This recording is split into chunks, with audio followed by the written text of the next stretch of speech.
Have you ever heard this? If you have, listen. Yeah, this is number 77 for us too. Holy shit. That's actually All the my way to favorite 100. number. That's a 100. solid. Thanks, solid bro. move. That's That my was favorite a- number, dude. that was Yo, a- not a good thank intro. y'all, bros, for coming on, man. Y'all hit me up, and I was like, fuck yeah, because Reid, I first shout out to Trent Morgan because he's the one like I had gone to see him, Trent's not the- realizing the local sets thing was what he was doing, Oh, okay. and at the now defunct. Black Box Music Academy. Yeah, dude. No, it was what? Should I move my Zin off the table? No, do whatever you want, bro. I was like, we're not. I'm You guys not sponsored I'm by not here Zin? to tell you how to live your life, dude. No, but I do great that you don't use Alp. Oh no! Should I use Alp? Is that a thing? I like Alp. I Do you started on have Zins. Alp? I have an Alp. Yeah, you want to bum an Alp off me? Yeah, let's do it. This Yeah. is how you get sponsored. Sounds like a There character you from go. Hey, Sesame Reid, Street. are you a former Marine? I dude? sure am, buddy. Oh, shit, United States bro. Marine, combat Hoorah, dog. veteran, many things. Been a lot of stuff in the world. That's awesome, man. I have a lot of military family. A lot. Same. Yeah. I mean, okay. So like I had a particularly like military hating period for a minute, but okay. it was like coming out of like my college, like grew up very conservative family, went all the way the other direction in As college does, yeah. and then came back around on it.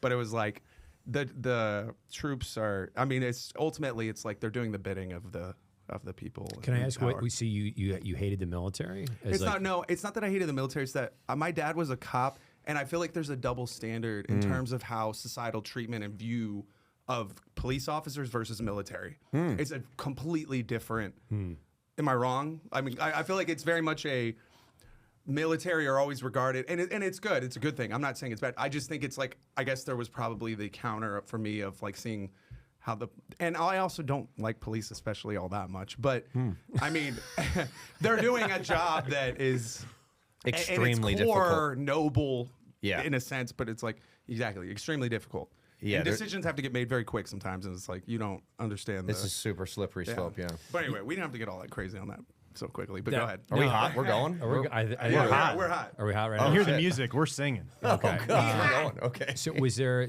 So to get into your background, you had a father that was a police officer, and then was it too strict, too rule oriented? No, it wasn't even that. Did he arrest you? No. No. He got me out of a lot of tickets, actually, though. I was gonna say, thankfully, yeah, because he there was you a go. traffic lieutenant for a long time. Oh, so, wow. Yeah, he. You parked wherever the fuck you wanted. That's Damn But- right. No, but it's he was working a lot when I was growing up. My dad worked a lot. Yeah. And he sacrificed his body because he got in a really bad motorcycle accident in '96. on the job. On a side hustle. Or no, wait, maybe it was on the job. Been Yeah, I think he undercover? might have been working a job or working because for he the would run escorts as like a side hustle business. Oh, okay. Because they need police officers to Yeah.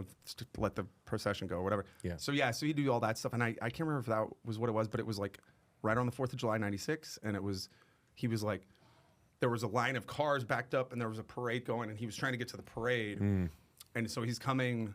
There's a two-way road, and so he's coming past all this traffic that's backed up in the lane because there's no traffic coming from that direction. Yeah. because it's closed. But there's a car up ahead of him, and it goes to turn left and doesn't realize he's coming up on the left behind him. Because why would you look? That's not. You're looking at the car, like what's coming this direction because it's Yeah. So turns, and it's like one of those things that literally, if he had turned even just like a half second sooner than he did, my dad would have probably been dead because he would have been. What would happen is my dad's motorcycle hit the hood, which enabled him to fly over the hood. Yeah. So if he had hit the side of the door, he would have impacted the fucking car and probably died on impact, most likely broken his Ooh. neck. So luckily, he flew over it, and so I don't know how we got into my dad's story, but or what I was doing with that, but he after that he didn't run he became more of the administrative role, and he ascended to lieutenant role, and so he was a cop for 35 years. The crazy thing though is police shootings, which are kind of, we haven't talked about them because it's not political season yet, but Going right in the paint, dude. Let's go, Let's baby. go. but it's no, but my dad in 35 years of police work at San Antonio Police Department, SAPD, on duty fired his service weapon one time, and it was at a dog that was like a big dog coming at him, and Yeah. I mean, you know. Was it your dog? He was Is Cujo? It- He's like, luckily, my no. dog never no, listens. no. He it was actually Jocko, and he went to the farm. He went to go live on the farm. Well, that's, I mean, 35 years in law enforcement, Yeah. it's a quite accomplishment, man. Yeah. The police get shit on a lot in our society. I'm not into it. It's a No. really rough job. Yeah. And I will say, as a former Marine and a combat veteran, I was the police force over in, or part of the police MD? force. No, I was in the Gun 1, which is a 50 caliber machine gun truck. But I was saying, like, there was no police force. What's so it like fired a 50 cal, dude? loud. It's loud. And it's pretty. I mean, it's pretty incredible. But they're in a lawless society. You're going to want the police really fucking quick. So I feel like Yeah. we live in a place of like great comfort where you can go to the grocery store and walk around for like 40 minutes, look at every single shelf, and be like, I don't want any of this. Like Yeah. that's privilege.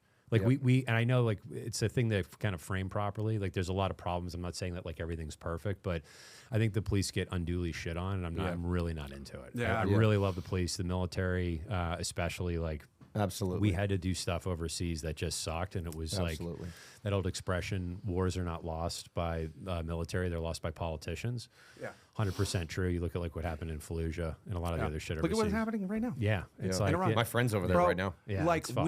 we've been slinging our dick around for so long, and it's like Iran's like, no, we're not playing, and like they're striking all our shit, and I'm pretty sure they've hit a bunch of our shit in the region that was like there for like an extended period of time, and like a lot of damage has been done. I don't know to the exact full extent because they're probably not even putting it out much, but like Yeah, we're not we wouldn't get winning. numbers. Who It's like knows? when the Strait of Hormuz was closed. I'm like, why?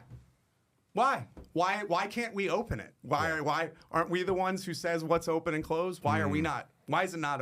It's a It good doesn't make question. sense. It's a good question. I don't know, but I am glad that we're here to discuss geopolitics. That's, I mean, It's not fuck like we're it. promoting anything. When in or Rome, you know.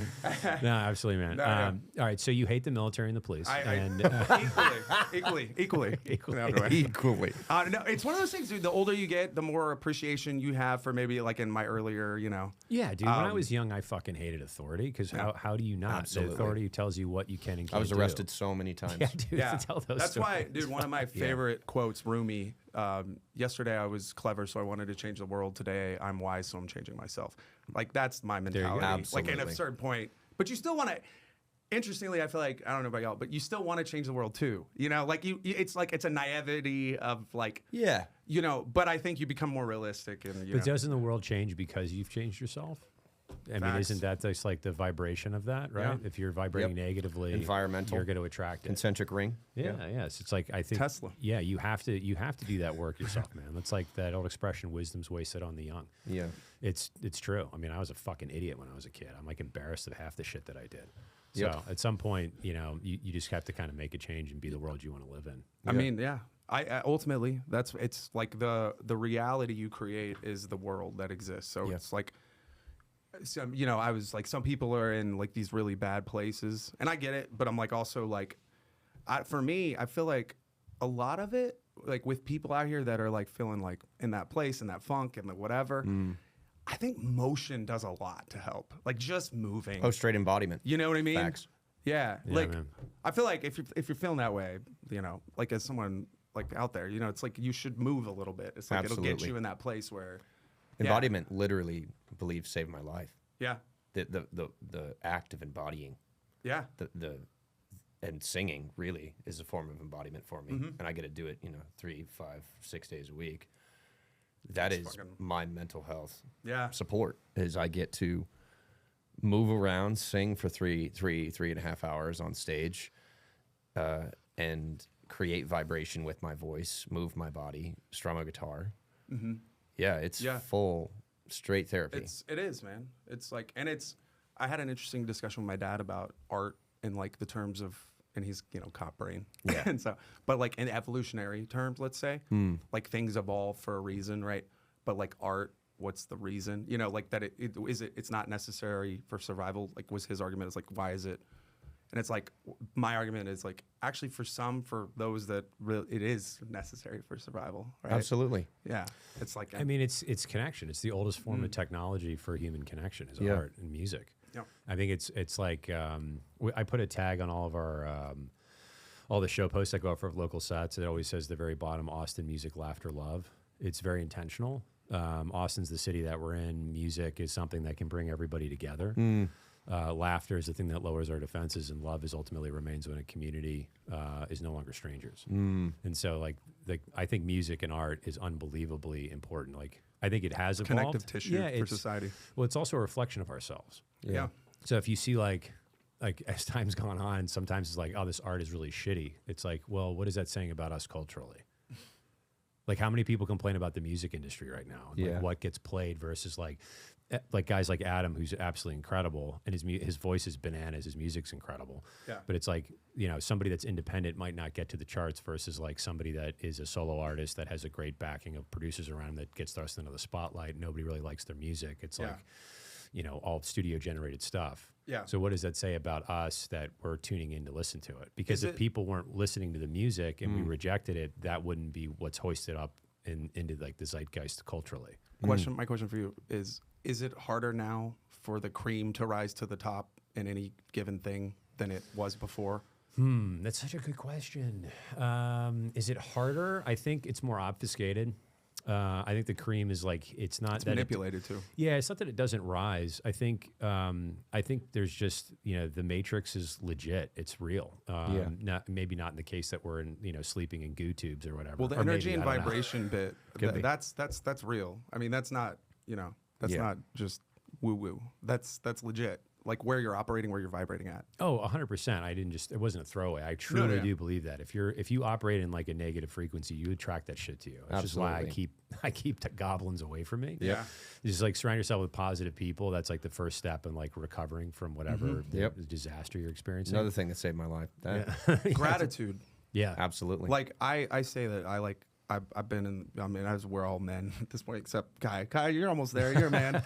I'm just kidding. No, but like, it's like life experience as being obviously like a little bit older, you guys and me. Like, it's just, you've all been there. And I went down into a dark hole and at the bottom I found gratitude. Like that was the thing that got me back to the place. Cause I feel like it's, when you're resonating on that, you know, it's you know, you can't be in a negative energy and be feeling gratitude simultaneously. It's like those aren't really.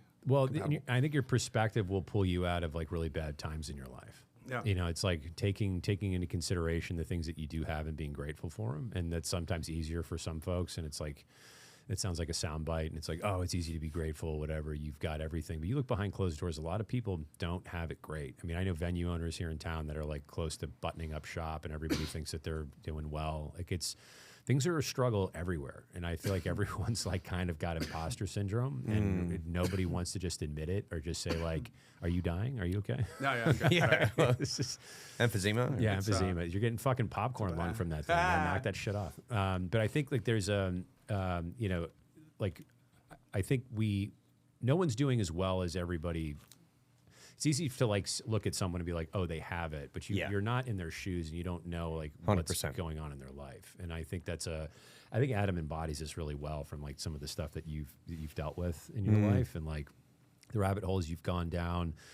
You can talk to, I don't want to speak for you, but like you've had some really, really dark periods in your life. And I think one of the reasons I love Adam so much is he's done something that I think we can all embody, which is suffering is not optional in this life. It's just a part of whatever the fuck this experience of consciousness is. But the choice to either destroy or to create afterwards is completely up to you. Yeah. And some people create meaning from the suffering. Yeah, man. Because there is meaning to be found somewhere. Yeah. And it's like the thing that gives life beauty is the fact that it's finite.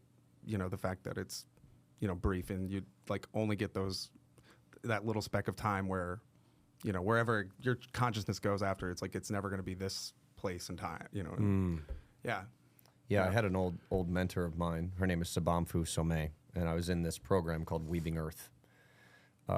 It's a bit difficult to explain, but it's in the North Bay near Petaluma or Santa Rosa, California, kind of hour north of San Francisco. Okay.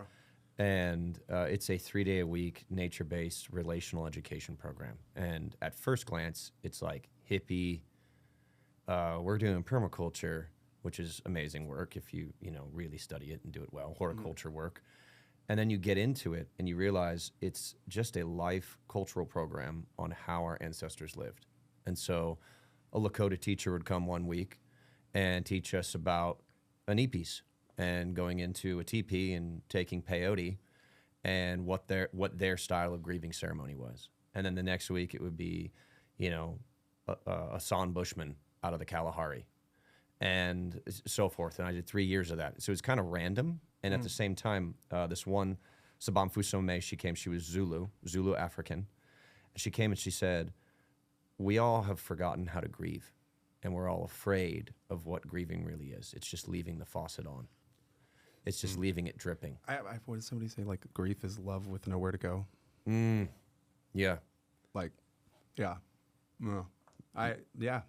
It's, that's crazy though. And, like, just an interesting life experience, like thing, you know, to like have in your, My Rolodex. And just the, cause it's like, I was watching something on YouTube and it was talking about like memories and stuff. And it's just crazy how much of our memory we don't really, how many, like day to day, like if you were trying to remember a random Tuesday in 2011, Yes.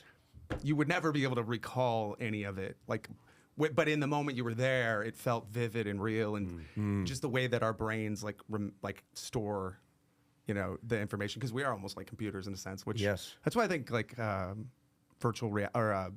simulation theory is as compelling of a reality theory as God did it. You know, Yeah. to me, I mean, or at least I don't know, intelligent design, because. Yeah, I also believe that like moments of extreme heightened emotion in any direction, whether it's toward extreme joy, like absolute ecstasy, all the way to turmoil and pain. Like I remember many, many moments from being abused by my father. Many, many moments. I also blacked out a lot of it as well. Like that's a fact as well. I felt numb in between, and so my brain didn't imprint it. But yeah, there's many moments, and to be honest, to see the silver lining in all of this, a lot of those days that I was abused, I also remember some of the good things that happened those days. Like when I discovered my love for music was Tracy Chapman. Listening to Fast Car for the first time, when my mom came home, buying a box of cassette tapes from Goodwill, and she would go there every day after work, probably a way for her to grieve, probably a way for her to find solitude and peace. Yeah. And she came home, spent $15, you know, got like back in, you know, 1999 or whatever, or 98, 97. She probably got a million things for those $15 and came home with a dusty box of cassette tapes that are all fucked up. And you had to, remember how you stick your finger in it and kind of like roll it up and wind it back up. And we put it in our old RCA cassette tape player. You don't even know, dog. The struggles. Oh, dude, Yeah. I know the pencil trick. Don't doubt me, man. I may not have lived it, but brother, I've read the ancient text. The okay? ancient Yeah. text. Like records are like records are kind of making a comeback, and They are. I'm like that's cool, but cassettes will never make a comeback. Yeah. I don't think just because it's so inconvenient. Well, I don't know. I know a couple artists that are releasing cassette tapes. I will say I don't think 8-track will ever make a comeback. Yeah. I think 8-track. I think it had its time. Yeah, I think Well, that's done. there's no. I mean, even tape players though in cars are not a thing anymore. But yeah, back in the day, fucking that's crazy though. And like, is your dad still? My dad is still alive. here? He's Yeah. not doing well. He was actually in the hospital day before yesterday. I don't know if I shared this on our call earlier. Anyway, I was at a wedding and got the text that he's going to the ER. And so long and the short, he's somewhat stable. He's in a bad place. And How old is he? He's 74. And my mom died last year, the day before my wedding. Yeah. Jeez, bro. It was very difficult to go through That that. is a lot. And it was also the best thing that could have happened to me. And here's why. I was surrounded by every single person that I love. Everybody was there. I didn't have to call nobody. I didn't have to say, hey, this is awkward, to text you this or whatever. Yeah. They were there. Everyone knew. So it was the best day of my life. And simultaneously, the yin and yang, if you will, or the polarity, the light and the dark of the absolute essence of life. It can be wonderful and absolute shitty at the same time. And that's okay. It's okay. And I was totally okay with it. Yeah. Yeah. Well, it's Yeah. it's like getting to that place. I've had, tragedies for sure too. My best friend died when I was 31. And it was like just floating around in this place where you're like, I'm thankfully my parents are still here. And it's like, but you kind of at least, I'm already in my mind don't like the thought, but it's already starting to kind of come in a little more. And so, but when it's like somebody just saw that I was just talking to on Facebook this morning, and it's like a friend, it's crazy, but it's like, I feel like the connection of it is like just that level of like, there's so much you could look at in that side that's the negative, but there's also like that counter energy of all that positive that comes on that, which is, and that ties into kind of what we were talking about earlier, is the effortlessness that it is to walk toward victimhood. When we feel pain and we don't know how to embody, move, transmute, be with all of it, that pain, I mean, Reid and I relate deeply when it comes to being in extremely dark places.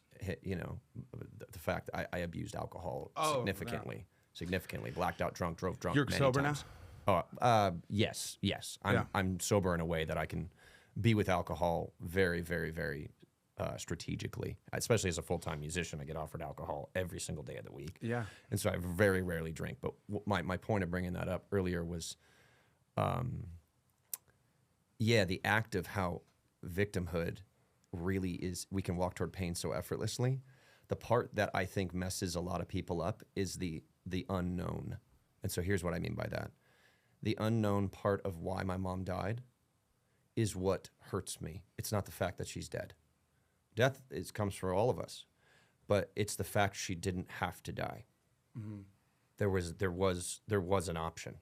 If she was terminal in a way, maybe I would find the unknown in that. Then maybe I would be talking to God about that conversation of like, hey, why did this terminal illness come? Why did you take her from me? But my mom chose to die, and so that's where I get messed up sometimes, and that's where the grieving comes in, is the literal decision that she made, and that's what I get to unpack now. Is she was in terminal? She starved herself to death. So that's actually what my grandfather did. Yeah. Too. Yeah. Wow.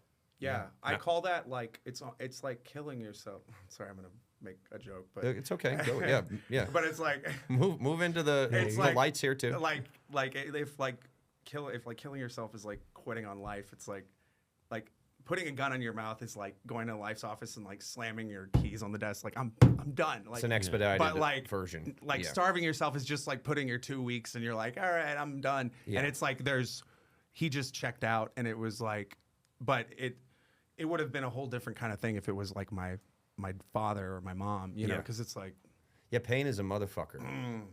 And if we don't know, you know, speaking of musicians, you know, I look at all of my favorite musicians that all inspired me: Donny Hathaway, Tracy Chapman, Al Green, you know, modern days, Hozier, James Bay, you know, Eminem even. Fucking Eminem. You know, Slim like Shady. Talk about someone that embodies, you know, like when we, and however we think of the person, that's a different story. Judgments are judgments. But the fact that he deeply embodies his pain, and he does it in a way that's like extremely honest, it's digestible for some to go, wow, I relate, and that can heal, that can change people. How did you get to that place, actually, to that point? Because it's like, I think a lot of people, when they find themselves in a situation that's like extremely uncomfortable or painful, they shy away from it, they close the door, they're not open to it. Was there like a moment? Because it's like, it took me forever to be able to talk about like fucked up things that happened to me, and just like, because I don't know, there's this thing that happens. I'm 44, so it's like I was raised very much in like a Cold War like father who's like, men don't show emotion. Yes. It's either smiles or you're fine. And so I just never talked about anything. Yeah. And it took me for like a really long time to realize it's like, oh, like you either deal with this or it'll deal with you in the worst way. And that's where like alcohol abuse came in, or like blacking out drunk every night. So was there like a moment that you realized like there's actually quite it takes a lot to be, it takes a lot of strength to be openly vulnerable about the shit that's a mess in your life. And versus like when I was growing up, it's like, oh, you don't talk about the bad things. Like you don't talk about those things. That's for other people. You don't do that. So was there something that happened, like a light switch that went off? It's like other people are probably suffering with something similar, and not talking about this and running away from it is actually the weaker move versus like talking about it and being open and vulnerable. Yeah. Oh, very well said. Also, there's a mosquito. There's a mosquito targeting us for sure. Probably the police. I don't know you like that. It's a CIA mosquito. It's a CIA mosquito. Yeah, they're here. Coming up. I think so. So two things particularly. I think the first moment was when I stood up to my father for the first time. Maybe that was the first form of gusto that I experienced as a child. To be this is that was me laying a boundary and standing by it. So that was the first time that I put a boundary down and stood by it and was successful in it. I would say. Is 12, 13 years old. I wrote a song about it called "Made the Devil Cry." It'll be on the upcoming album that's coming out sometime next year. Which is called Hurt Heal. There you go. And the song is called "I Made the Devil Cry." And so Damn right. Dang right. That song also has a lot of other meanings behind it. We won't go into that this moment. Second is I think the long-standing time that I was in Weaving Earth, that village program, we'll say. It was the repetitions, so the reps, if you will, that I took in an environment that bred vulnerability. So it wasn't like a single moment, I believe. It was many little moments, many reps that I took walking toward an environment that bred vulnerability. And that taught me, it's, call it therapy. That doesn't do it justice, especially in, the modern day wokeization of fucking what we think therapy actually is. I think it was the Bullshit. bullshit. I think it's the vulnerable environments that I did on a regular basis that said, you know what, it's okay. It's okay. And after getting the feedback, if you will, in those environments, like you and I talk, we just talk effortlessly this way. Because, I hate to fucking use this term, but we've both done the work in such a capacity. Fuck that term. And also, it's the only way I know how to say it because I'm fucking redneck. But, it's our way. So yeah, I hope that makes sense. Do you find yourself able to share things vulnerably? Or to be open with the uncomfortable things? I mean, you're a podcast host. You do this show. Be vulnerable. Obviously talked about your father earlier, but Yeah. No, number one, I was going to say, you know why I think therapy is bullshit? Because I know therapists. And it's like a doctor who smokes cigarettes. I'm like, my therapist friend told me she liked me better when I was drinking. And I'm like, oh, fuck. Oh, that's this fucked whole to time say. you were holding a space for therapist? my beer. She should I be, didn't realize she should that. probably be barred for saying that. Yeah, that's right. person. Actually, well, then I would be taking away her freedom of speech, and that's a whole other conversation. I'll add humor to like make things like distill them. So Yeah, that, like, I to can, transmute the. Yep. because that's to me the thing that'll and it was like it stuck with me. I've been sober for like going on 4.5 years. Nice. Completely. From alcohol, yes. Okay. Yeah, no booze. I'm not a Puritan. Okay. But it's alcohol's the devil for me. Okay. Talk about the devil, like Yeah, it pulls out the shadow side of you. Yeah, and the dark places. Yep.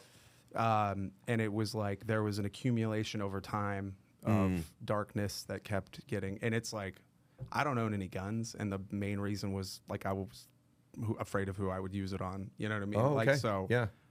In that place with alcohol. And then I stopped, or just haven't been to a meeting. Just said there was a defiance in it, and it's like I was just like, fuck this shit. Like this, you don't get another fucking thing from me. Yeah. Like you don't get to rob me of one more fucking thing because I ruined a lot because of alcohol. So yeah, but like getting to the place of like vulnerability you're asking about, it's like that opened a door for me to visit the person I was being objectively out of, not in the haze of it, because you're in the forest, you can't see the forest for the through the trees. trees.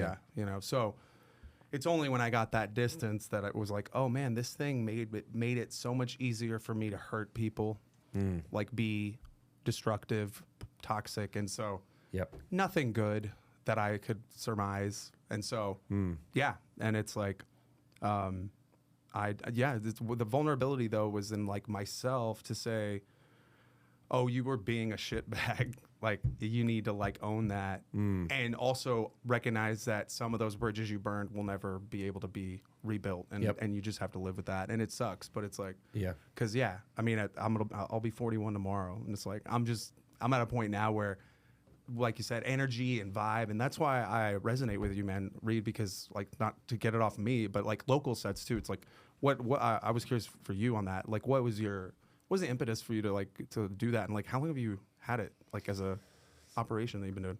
Okay, so I started the show. I moved here for stand up and film, and this was in middle of 2023. Stand up? Yeah, and then if you heard of it, it's like an art form where it's usually There's an a comedy audience. club right there. Yes. No, I did my first Cap City open mic in 2010 here. Oh, nice, man. Yeah, I was in Chicago up until middle of 2023, and after COVID, city just kind of took a nosedive. I feel like the opportunity the opportunity to like. Do you remember old Austin scene? When you say how long have you been here? Middle of 2023. Oh, okay. Yeah, so it was like at the height of, it was right around COVID with like cancel culture. You can't say this, you can't say that. And I'm like, this fucking sucks everywhere. Like comedy clubs aren't fun. Like none of the comedy scene was fun. Like the people in it, I just was like, I don't like where this is heading. And so I just didn't want to be in it anymore. Some of my closest friends that I did my last film with, left it just entirely. My buddy Mike's still out there. He's fucking great. I love him. And I'm trying to do all the film stuff out here. But I got out here and was like, Chicago's done, moved to Austin, sight unseen, into a house. My wife sent me a Zillow post in like the courtyard of the house. So we had this like little L-shaped house. There was like a casita that was detached from the L-shaped one story, and the inner, like the courtyard of that was all under a roof. I smoked cigars, and I was like, oh, I could probably smoke cigars out there all year round, rain or shine. Like, this is great, because in Chicago, you have like 3 months out of the year, you could be on a balcony smoking a cigar.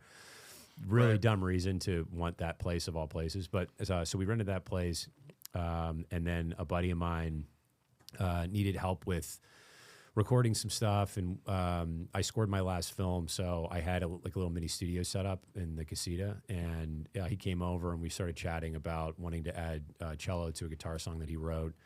And it's like, can you film me doing it? Hey, can you ask me like a prompt question? And my buddy John, who performs the name of JS, shout out to JS, he's fucking awesome. I love John. But we started chatting, and it was like, studio time's really expensive.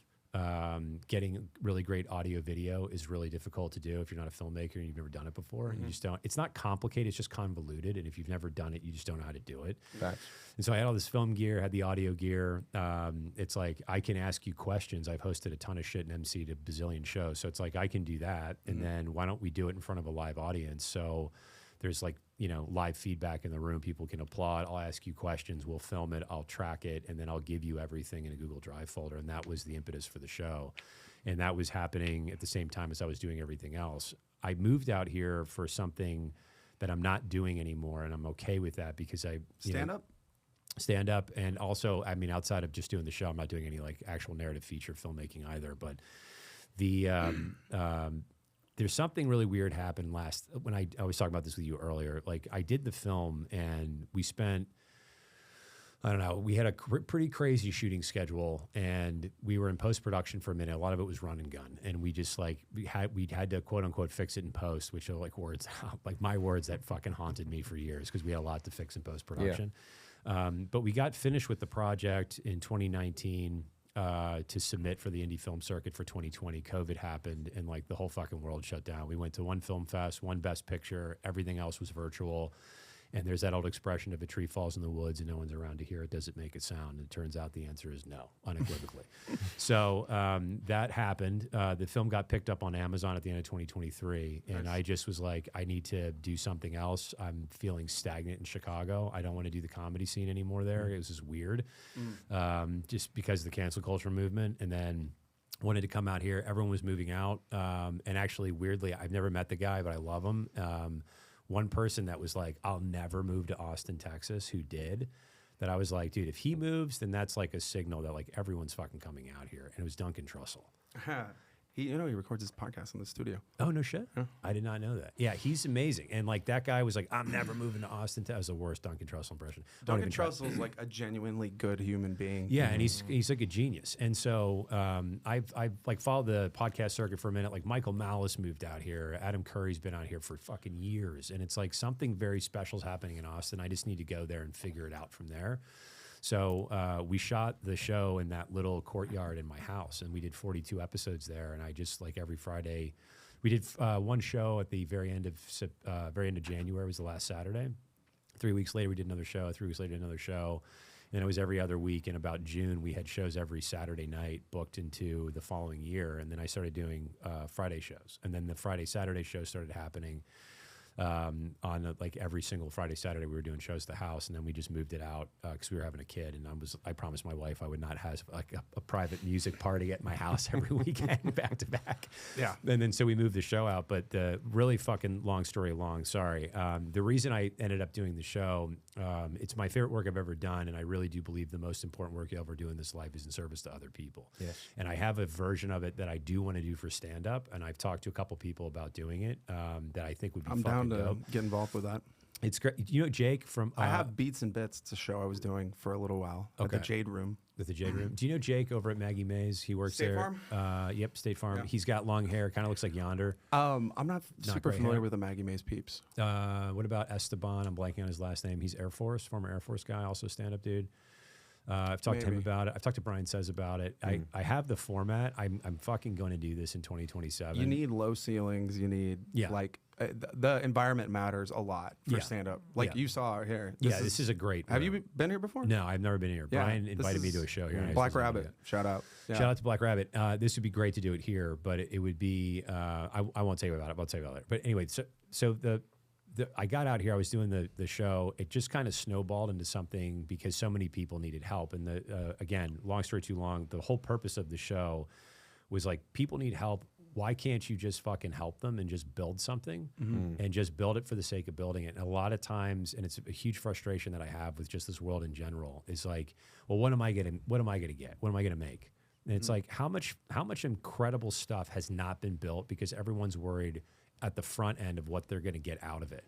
And like I think the greatest I've said this to Adam before, I think the greatest gift we've ever been given is free will and choice. Yeah. And I think the second greatest gift we've ever been given is our ability to create. And we're fucking not, dude. Like declaratively across the board. A lot of people aren't. They sit around, they complain, they talk about what they want to do, but they don't do it. Yeah. If you know things suck and you know you can fix it, go fucking fix it. Take all your gifts and all of your talents and give them to the world and don't worry about anything else. Just become like a society of builders and people that create for the sake of the betterment of the community, and wonderful shit will happen. It's a rising tide lifts all boats mentality, and I genuinely believe we need to get back to that. I mean, I think that there is that. I mean, I feel like I'm for gonna us, fucking catch this mosquito. this son of a bitch. Did you get it? No.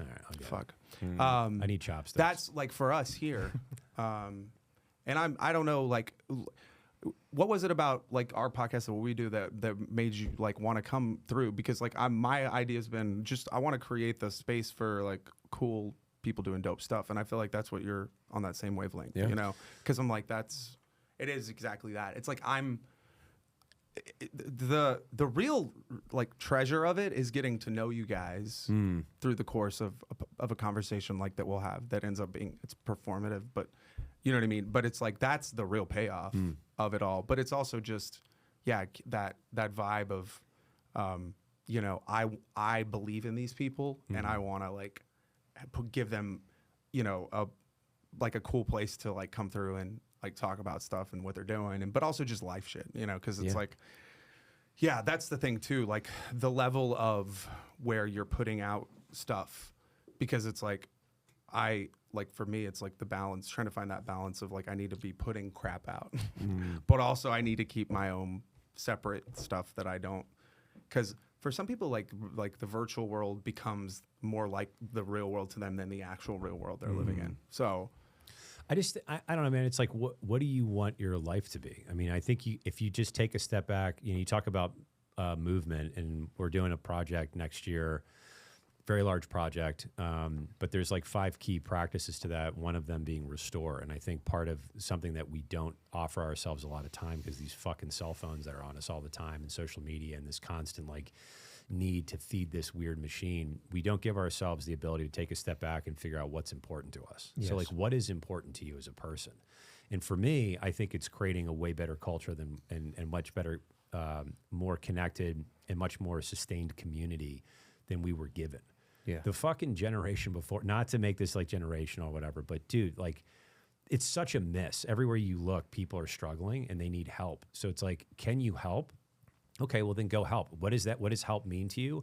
I don't know. I'm not you, but it's like, for me, it's giving a voice to the voiceless. And I dealt with this in the indie film world, where you do all the work, you spend all the money, you do all the editing, you do everything, and then you get to the film fest circuit, and someone goes, "Hey man, I love this project. You give me $20,000, I'll fly to France to Cannes, and I'll get it pitched and I'll get it on fucking Amazon." Well, I have my film on Amazon. I never did that, but it's like these fucking vampires come out of the woodwork, and they're constantly telling you, "Hey, if you just give me a little more, if I can squeeze you a little bit more, I'll get you all your hopes and dreams." And what ends up happening is you're left with less finances. You're drained, not just financially, but from an energy perspective, and you're frustrated, and you get pissed off, and you want to quit the industry. And there's so much of this industry is built on this fucked up middleman that's just taking advantage of all the people who are doing the work. And my thing is very simple. It's just like, the show's the most punk rock thing in the world. Like, we're going to create a space where musicians can be heard, great musicians can rise to the top. It's a punch in the wall of the matrix. And I think that's, if we can create that and give a voice to the voiceless, then we've done a really great job. And I don't give a fuck if I ever see $1 from the show. I've never made any money. It's cost me an inordinate amount of time. And I love doing it because it's helping people, and that's more important than making money. Yeah, absolutely. And I'll say that the thing for me, whenever I came through to the Trent Morgan's thing with at Bentley's, rest in peace. Dude, fuck, that's so sad. It was like, the thing that struck me with you was like the level of quality in the production, and like in terms of like the setup that you had. And it was very much like, I could tell there was a high level of like, you know, attention to detail in terms of what you're doing. And that matters. That's something I impressed upon this guy when we started this out. Like I told him, it was like, we gotta, if we're gonna go out and do this thing, we gotta do it at this certain level. That can't be, you know, the bar has to be here, and it has to stay here, you know. And it's like, that's the thing that struck me a lot with what you're doing too, which is I would say, like, kudos and thank you for that service you do to the Austin, you know, music community. Because it's like, it is a really awesome thing to be able to get them that kind of cool recording and that level quality of content that they could put out in for their own means and usages of whatever, you know. Well, it also helps. It helps put the city on the map, right? Yeah. So it's like, and this is something, I mean, like, how else is, like, you know, because of the cost and the barrier to entry to doing film and audio well, it's like most people can't afford it. So you can't charge the artist for it. I don't want to charge the audience. I want a barrier for people to show up and support their loved ones or their friends. Yeah. You can't charge the venues because they're not doing well either. And so it's like, how do you get Austin on the map? You have to capture it. And we've had so many lightning in a bottle moments where it's like, holy shit, I can't believe this. Like the show that Adam did with us was episode 43. Jason Bradford, who's fucking like Derek Trucks level guitar player. He's incredible. Phenomenal. And the two of them did a song called Spitfire Angel, and just absolutely, it was the first show that we had done at that location.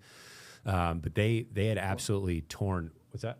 I was just telling him, see if he could pull it up. Oh, if you can can you pull it up on the yeah, that'd be awesome. Spitfire Angel is incredible. It's about 40-ish minutes in. I've listened to I've listened to it. I've listened to that song like 7,000 times. I fucking love that track. But it's just the two of them, Adam singing, and then Jason goes on this like guitar, like just monster run of the neck, and like the place just lost their mind. And I remember standing there being like, how are they not world fucking famous? Like, that's so crazy to me. And I've had this moment so many times with people on the show, and it's like, it's not every single person. What am I looking at? Look up Local Sets ATX. Yeah. And then that should pull up just Local Sets, not Local Sets. Local Sets ATX, and then shout out to Local Sets. Probably type in my name, Adam Knight, too. Adam Knight. Yeah, we never even properly introduced you guys. There Adam you go. Knight and Reid Estreicher. Estreicher, yeah, you got that right. Holy shit. Oh yeah. It's This about one here? Yeah, it's about 40 minutes in, I think. I want to get a screen share going with this. Oh, there's mine. But once this is done, This is also, and we can use this. We can fucking use this. I think maybe Yeah, we I'm can not get gonna- fucking YouTube.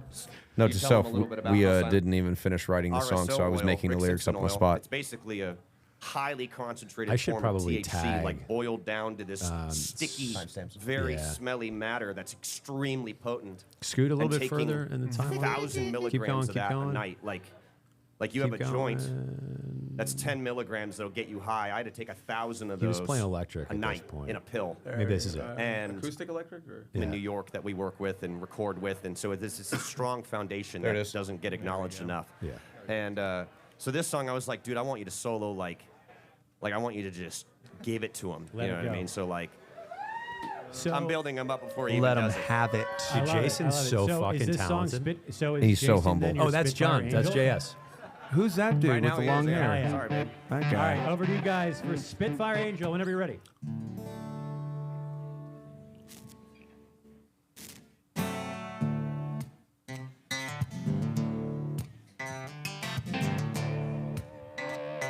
I love upbeats so much, dude.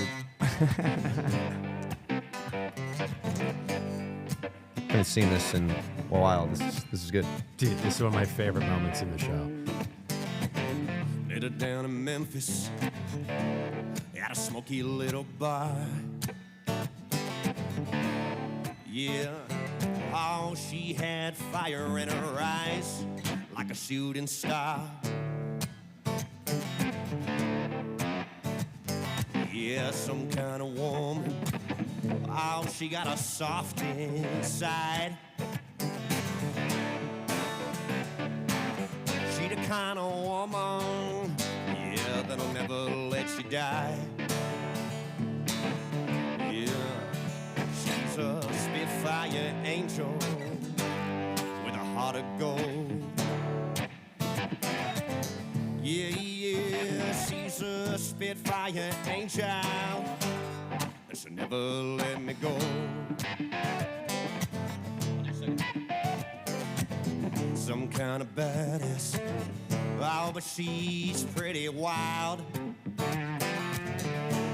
Yeah, she the kind of woman, yeah, that'll make you go wild. She kind of crazy. Oh, she got that fire.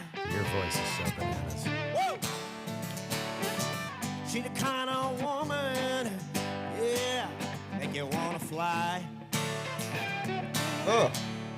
Yeah, she's a Spitfire angel with a heart of gold. She's a Spitfire angel, and she'll never let me go. You guys want him to give it to you, you know what I'm saying? You want him to solo?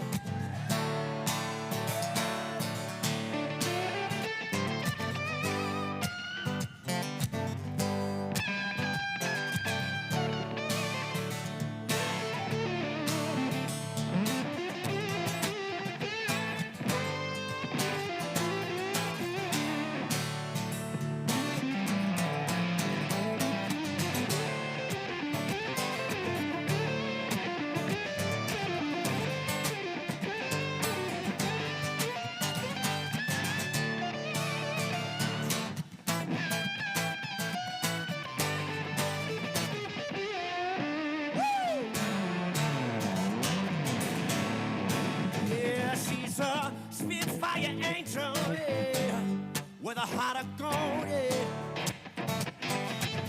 I said, she's a Spitfire angel, yeah. And she'll never let me go.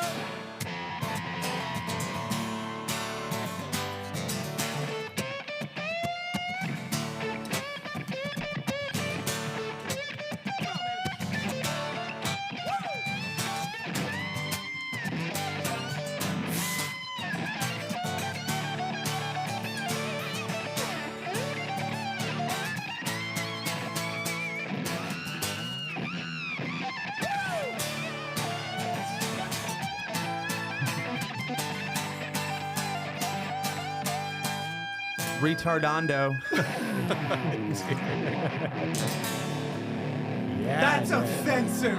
What the? I haven't seen that for years, bro. Dude, how fucking good is that? That was disgusting. Nice. Dude, I have I love that octave fuzz on there. That sounded so dude, freaking Jason, sweet. so- Very Hendrixy. You got- that was very oh my nice. You got the you can't teach thing part. You got that part. That's the part that made dude. that they say. Oh, hell thing. yeah. Yeah, that's great, man. Thank you, brother. It's phenomenal. Also, make a note. Like, don't forget to collab on the YouTubes with it, because I've been bad about that. I'm like, I do it on Instagram, but I need to hit y'all with a YouTube too, so Yeah. we can put when we put stuff out. Copy. Yeah. Dude, that's is that an original? One of That yours? is. It'll Yeah. be on the album. That wasn't. I made up a lot of that on the spot, and we ended up using some of those lyrics, most of them. Yeah. And now the song's recorded. We did it in New York. The whole thing. It's Yeah. tits. It's ready. That goes to, like, I was saying this last week, like, ownership of the shit. You made it up on the spot, but you own the fuck out of it. Yeah. You know what I mean? Like, that's the secret sauce, really, is that ownership of the thing. Because You know, and the thing. Yeah. if you don't believe in the thing, why would anybody Absolutely. else? Right? Yeah. Yeah. That's something is like Jason, the environment at which, like, when he was playing, when he's just ripping that solo, there's something that, one, I allow to happen to me. So there's a big point. Two, he does to me with the way that he plays the guitar. It literally makes me embody, like, absolute fire. Like, and that being said, the first part about allow, let's, refer back to our whole first half of this conversation, grieving all that, being receptive and vulnerable. I think I can access that part because I let it in. But man, when I'm on stage and there is an environment where we are in it, I go ape shit. Like I get performer's unapologetically high. Yeah, like fully in it, and it's just like, give it to him, fuck, like, come on. And he's so, like, chill. He's just a straight left brain, chill, super high IQ. I'm at that point performing wise where it's like, I've had that, that high of, like, the moment, and, like, comedy too. Like, there's nothing quite like crushing. Yeah, You know what I mean? Like, really crushing, like being the best comic on a show kind of level crushing. Like that, it's like, and but at a certain point, it's like the highs. That was one of the crazy stories for me. The day my best friend died, that I found out he died the day before, but the day I found out, that night I went to the comedy club, and rest in peace to the Standing Room, which was like the sister club of the Stand in Union Square now. It was on Third Avenue, First Avenue. I don't know, but yeah, I wasn't even on the show, and it was like a weekend, so I didn't get booked on the weekend shows. I wasn't, like, on the pecking order at that point to get them, but, like, the GM was a homie, and he threw me up, and I went up, and I fucking killed, dude. Yeah. Like, and it was like there was never more freedom on stage as a comedian than that night, in terms of, like, my best friend just died, and I don't give a fuck if any flow of you don't state. like me. Yeah. Yeah. And my timing was tight. Like, I've been doing sets, like multiple sets a night, like, and it was so weird to kill and feel nothing. Like, it was this weird thing. And it's like the relationship changed after that, with how doing well is great, but it's like, that's where I try to, like, stay in that even keel place where, because it also applies the other direction on a bad, because they're not always great sets. If you're a live performer, Oh yeah. some of them don't always go to plan, and they're not, Facts. we all know, so. Well, Kai and I were talking about that before the show. Of, like, I can't remember who was the person that had they read an article from something, and it was like specifically about do performers, artists have a nervous system that's actually primed for success in the industry? Because a lot of it's just that haptic feedback from the crowd, and it's like, when that isn't on, when the stage lights aren't warm, are you frozen cold? And can you still find the ability to create? Can you still produce shows? Can you still do the work when no one's in the room? Yes. And that's a really interesting concept. Can you still bring it 100 Yeah. for two people? For two people. Yep. Man. Well, there's those famous stories. The of, same like, as you would for 200 people. Yeah, like the famous stories of, like, Chris Rock going to the Comedy Store in LA, and he'll show up at, like, 1 in the morning, and there's no one there, and he'll do his set to literally two people. Yeah. And it's like, if you can get two people howling, at 1 a.m, your material's probably pretty good. Yeah. You know what I mean? So it's like, can you put in that type of like tireless work to figure out what it is to get better? I think you can. It's just like, one, do you want it enough, and do you have the staying power? We talked about this earlier as well. Is like, I think the emotional staying power. Yeah, I think with this, a lot of things, you know, it's like Local Sets has like had a nice little run of success here in like locally in the Austin community, which is very cool, and I'm very thrilled to be a part of that and to give back to the community, and it's great. But I mean, overall, if you look at it, it's an abysmal failure because no one knows about it outside of Austin. It doesn't make any money, but from a business perspective, but that side of it, it really doesn't matter. It's like, will you still continue to do the work when no one's looking? Will you still continue to put in the time? Yes. Yeah. And I feel like that's where a lot of people quit because they go, well, I've been doing this for 2 years now and I'm not seeing, you know, the results. And it's like, okay, but that doesn't mean that you won't. And this gets back to what I was saying about the nervous system being primed. Can you just continue to do it? Because everyone's like, man, I've been playing like my buddy Micah Foster, who's I think the most talented acoustic guitar player I've ever seen play in my life. That guy is next level, and he was just on the show the other night. And he was like, he was lamenting the fact that he's not further along in his career. And I was like, let me tell you about my fantastic flourish of failures over the last 30 years before you throw in the towel and get too frustrated and kick yourself for not being further. Yes. There's no finish line, and we don't know when it would happen. So that there's a big mind fuck there of like, when do you stop? When do you keep going? And I would just implore everybody, you got into music for a reason.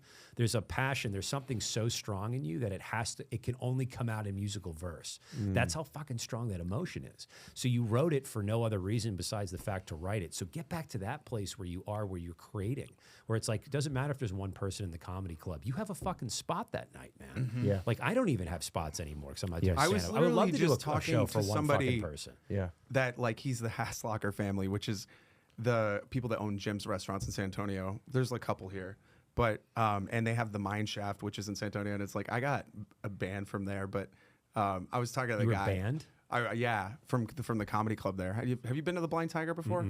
I was just talking about. I started that room though, and I don't remember where I was going with this because I'm a little bit of weed, but it's one of those things. One of those things. One of those things. Go ahead. No, I was saying, and I haven't smoked weed, and I also forgot where I was going. No, I was saying that like there's no stopping point to it, and you just have to keep going. And the passion that you have that got you into creating, regardless if it's an opportunity for one person or if it's opportunity to 1,000 people, like don't. That's what I was gonna say. I was doing shows for 2 people in that room. That's where I was trying to go. Yeah. Because it was like I was recollecting that to him yesterday. Yep.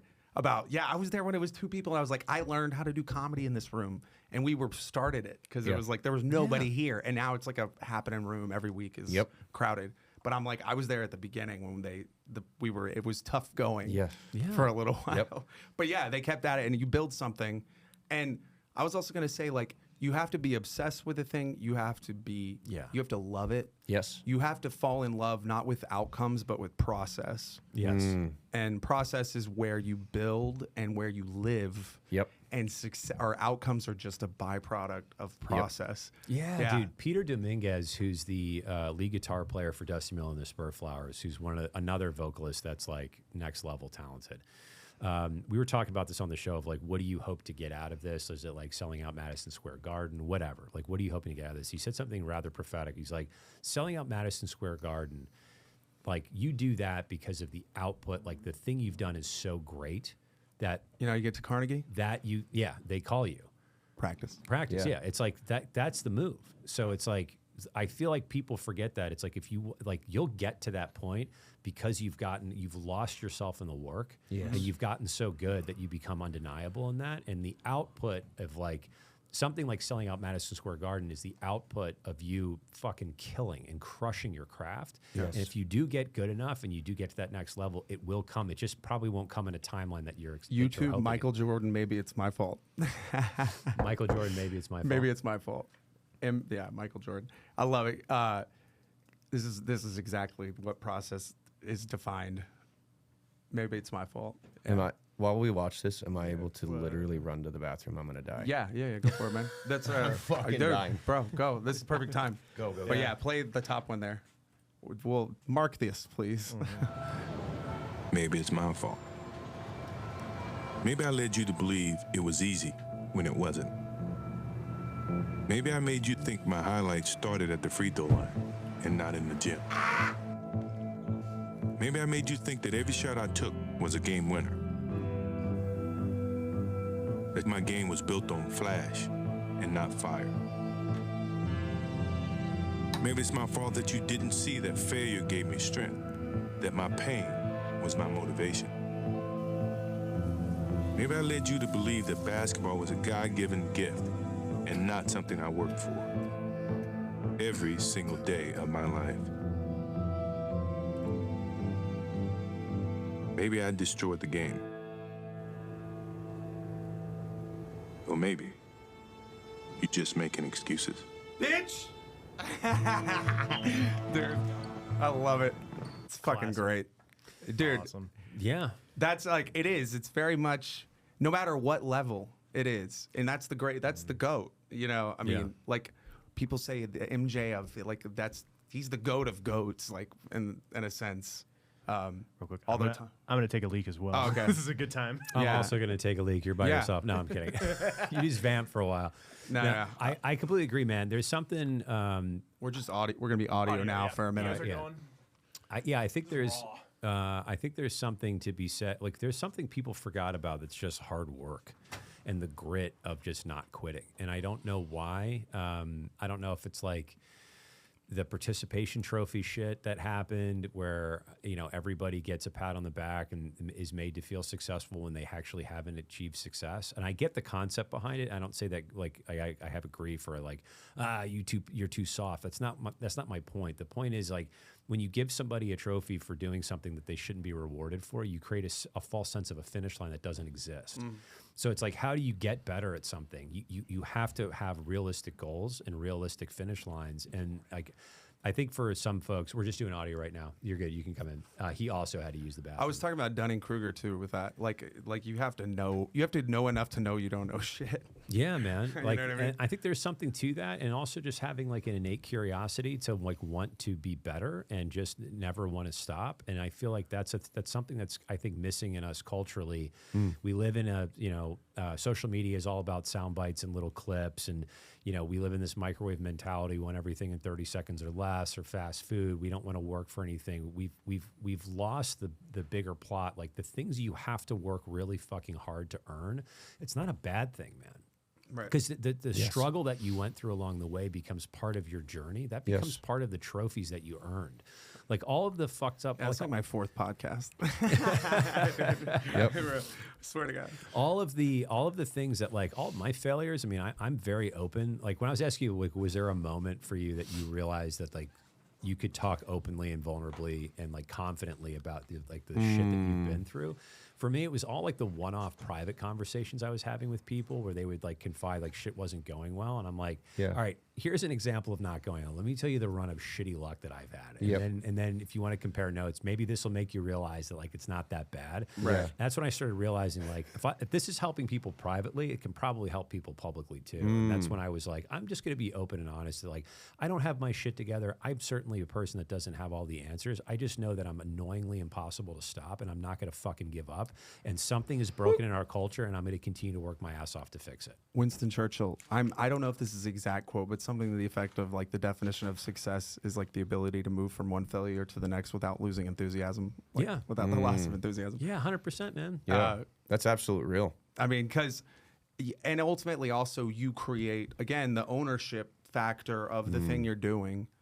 Like if you believe in the thing you're doing, you galvanize other people to believe in it too. Yeah. You know what I mean? And Yeah, it's there's like a zeal and excitement that rubs off. Yeah. Yes, enrolling them. And if in you your don't embodiment. believe in what you're doing, then you need to go back to the oven and cook a little bit or whatever. Yep. Well, you yeah, know, and also like to that point, if you go back to like look at the clip that we showed of Adam and Jason, it's like that song wasn't even fully baked before you performed it.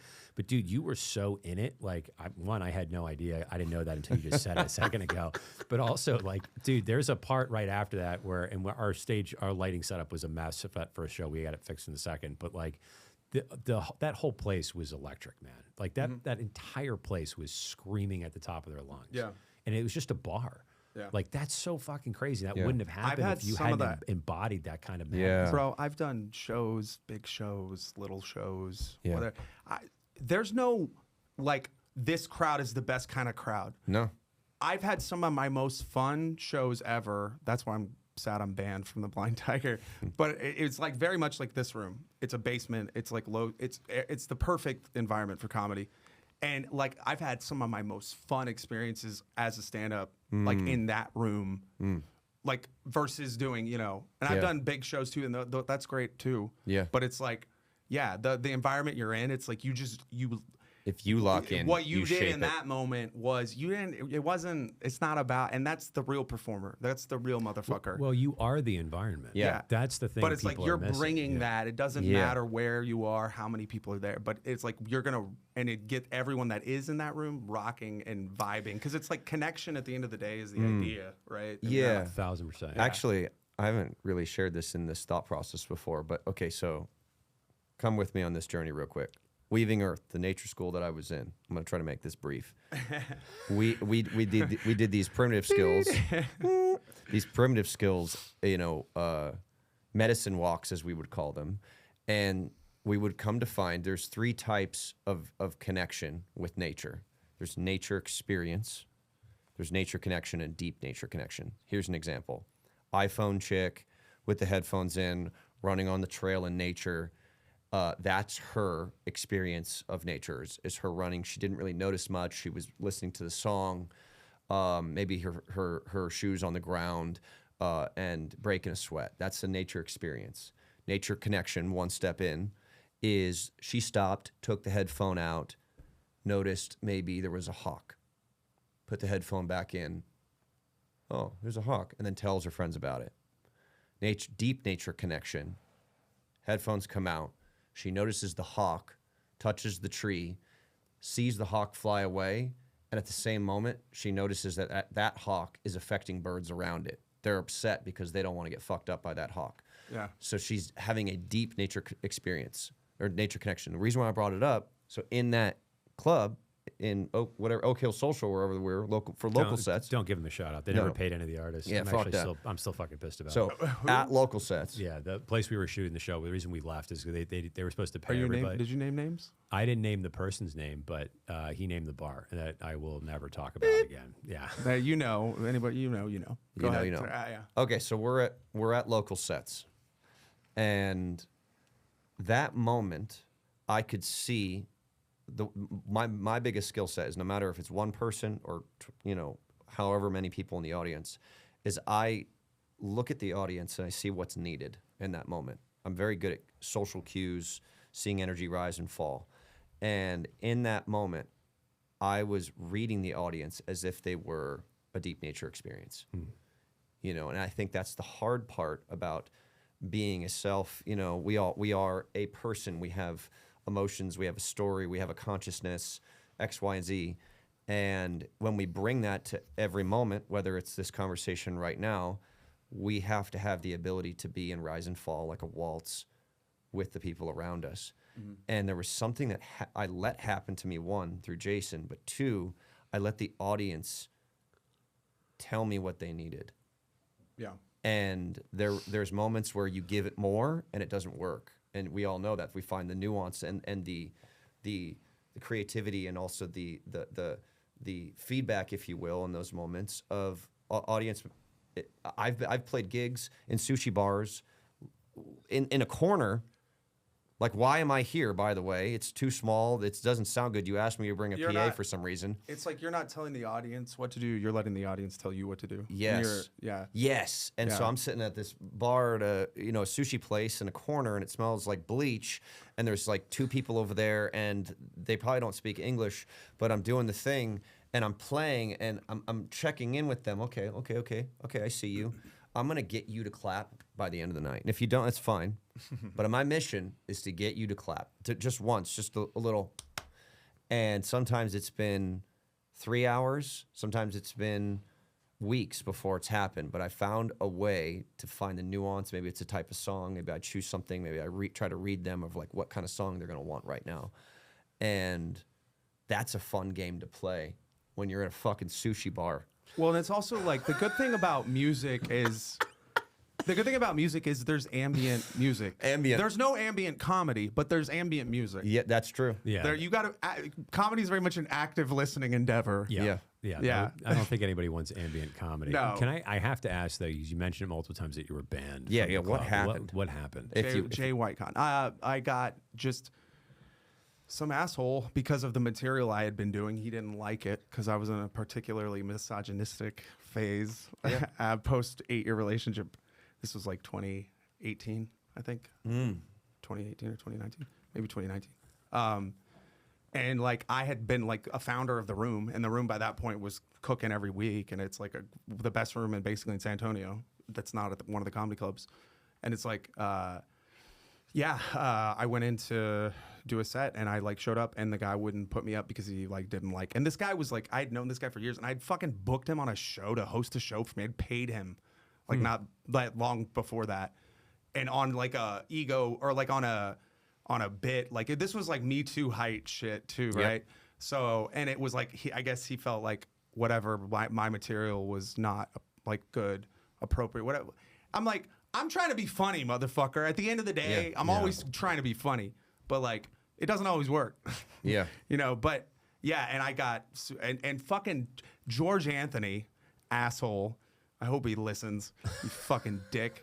Like he encouraged me. He kept fucking probably. You're gonna let him do like, and I'm like, and I was drinking still at the time, and I let it, and I eventually got to the point where I just went off on him, like this guy that wouldn't put me up in front of everybody, and like tried to like provoke him to fight me. I wasn't gonna fight him, but I wanted him to. I kept talking shit, like bitch, do something. Basically, like you're not gonna do anything. You're a bitch, you know, like that kind of thing. And he didn't because he was a bitch. So and basically, you created a scene, and they're like, and then I got banned, and he didn't even tell me I was banned. I just found out I was banned, like just by like word of mouth. Just and then that was one of those moments where you find out who fucks with you. Yeah. And so that's a tough thing because you think people are like, your home, and these are people I know for like a decade. Yeah. So it was, a transitionary period out of that. But I missed that room. Like, and I loved, I still love, like, there's a affinity in my heart for that place. Like, I just, because, like I said, I, like, kind of learn. And we used to do Sunday dojo. We called it the dojo, but it was, like, writing workshop. And so all these cats were, like, and some of them, like, Raul especially, he's been doing pretty well. I mean, he's another guy. It's like like there's like Ralph Barbosa, you heard of him? A comedian, like little Hispanic kid. I used to do open mics in Dallas around, and I would see him around and shit. And he was like, he came up like and like ascended.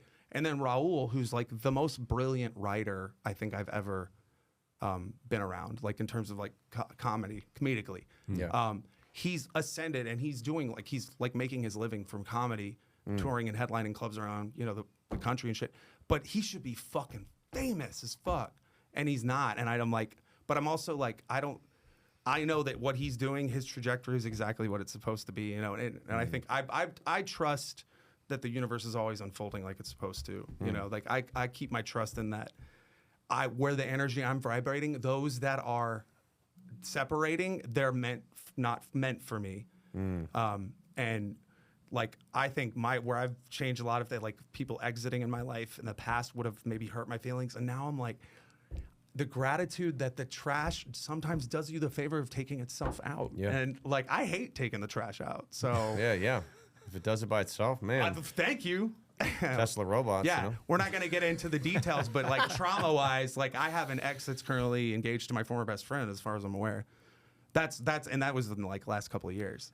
Like there you go. Crazy shit. But with the air clean for me, like I'm fine. I'm good. Yeah. Yep. Because it's like I do want to talk about this. Somebody called me a creep the other night, like underhanded to a chick, and like that I was like hanging out with, and it was like with no receipts and nothing, and it was like she told me after the fact.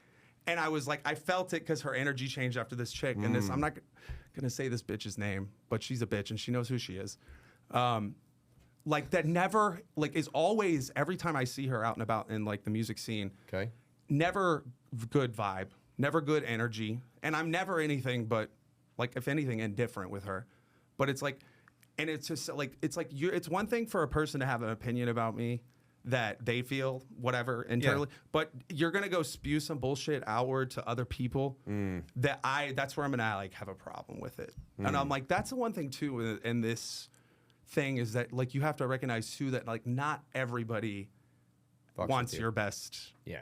It cares about your best interests and like wants good things for you. Let's say. Yeah, absolutely. I would say most people probably don't. They're just focused on their own shit, and that's as far as their attention gets. It's like pretty rare. And again, this goes back to like cutting the dead weight out of your life isn't a bad thing. And like that's like keep your friend circle like really really small. Yeah. And like that's absolutely. I learned that the hard way. Like I'm very open and like inclusive as much as I possibly can because we're trying to create like culture and community. But as far as like people that are like really on the inside circle of my life, like there's like 4 people. Yeah, agreed. And like that's okay. Like I don't need to be everything to all people, and I'm not trying to be everything to all people. Yeah. I just think like at some point you're gonna run afoul. Like the more people you have in your life, the more you're gonna realize that they just don't have your interests in heart, and that's okay. Yeah. And you don't need those people in your life. And ultimately, like I'm actually, this is a lesson. And I don't think it's even active negativity. Sorry to interrupt you. I think it's almost just passive indifference with a lot of people in terms of your shit. They're just victimhood. Yeah. Did you see that episode of on Rogan? This was a while back, a few years back. Like with those 2 professors that came up with a bunch of bullshit papers, and they were talking about competitive victimhood at the time. You said that, and I'm like, there is a culture in society. Oh yes. I think the pendulum has kind of started to swing back. I'm gonna put that out there in the energy in the universe. I like because I think it's like it got so far to that certain point, But yeah. Go ahead. The paper, they wrote a paper about rape culture in dog parks, and they got it passed, and it was like. It's a pretty wild. How crazy can we get and then believe that we're trying to be serious? Yeah, is the idea. The purpose of it was to poke a hole in like what's getting selected for publication. And, like all these are like peer review. Yeah, peer reviewed publication. Oh, I see. Yeah. I see. And they poked a hole. This actually goes really deep. It goes into like healthcare and like JAMA and some like places. Like nobody really knows like who's publishing this shit or what's getting selected for like peer reviewed paper that's getting into like the internalized misogyny in dog parks. Yeah, something like that. It's a pretty wild paper. Yeah, I did see that one. I do think it's changing. I am optimistic that it's changing. I feel like and it's also it doesn't get you anywhere. No. At the end of the day, like I've had some shit. I got like punched in the face recently, life-wise, and it's like the woe is me will suck you down into the place where the inertia, and you're gonna be in a funk and like there. You have to actively get out. You have to show up for yourself. You have to give a shit enough to be doing the thing for you. And it's like I think a lot of people, it starts there where you're like, are you doing the thing for yourself? Are you showing up for you? And it's half these people maybe, but a lot, One thing we would do, I'm going to go back to that hippie school, is on these nature walks, we would talk about concentric rings. So like vibration energy, right? So like you hit a snare drum at a certain velocity. If I close my eyes, I can almost feel how far it reverberates in a way. Like I can see that it might end up over there, if that makes sense. I'm not just talking about reverberation off the walls. I'm just seeing like literal energy is splashing that direction, right? It's splashing in all directions. And so in this nature program, we go on these walks, and we would call it fox walking. And I'd have to walk through the woods in such a way to be able to not trigger the birds to be in fight or flight. And so there's 5 shapes of alarm when it comes to bird language. So there's territory, there's alarming, so literal alarming out loud. There's silence, which is a shape of alarm.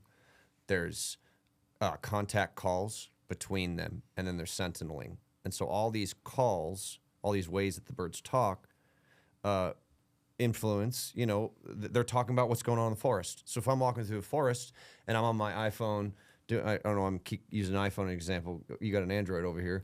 But because I'm not a child. Because I'm not a fucking piece of shit. Fuck your green bubbles, dude. Oh, yeah. And so then I have these things in my head, and I'm running, and I'm making all the birds go. I'm not saying there's a right or wrong with that. It's just a cause and effect. And so the reason why I bring that up is if I am so unfucking self-aware as a person that I'm not realizing that my concentric ring, the shit that like you ever get in a room with someone and they're just so fucking loud, they're in your face. Oh my God, fuck. You fucking play that song so fucking crazy. And they're all up in my shit and I'm just like, wow, you're so excited. And it lasts and it lasts and it lasts. The self-awareness on that individual, they're not able to see the fucking, you know, Forest for the forest where the trees are. Yeah, thank you for fucking knowing exactly what I was about to say and saying it for me because I needed you. Talk about community. Boom. And so anyway, I'm just wanted to bring that up is that I think that stems into the whole victimhood thing is we get so caught in ground zero right here. Well, the we don't want to track. me.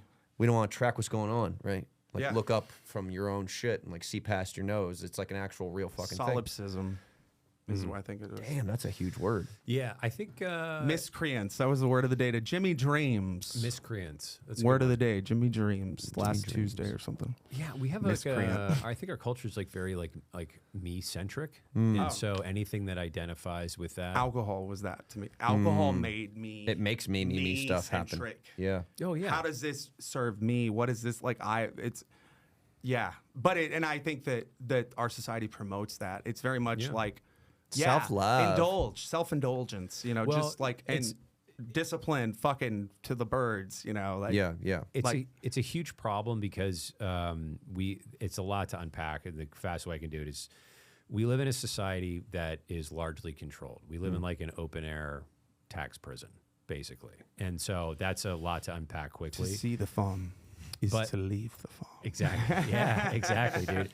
It's 100% true. But Yeah. it's like we live in a society that's largely like we're very controlled, and this is my issue with like identity politics. It's like what bucket do you fit into? What do you identify as? What's your tribe or whatever?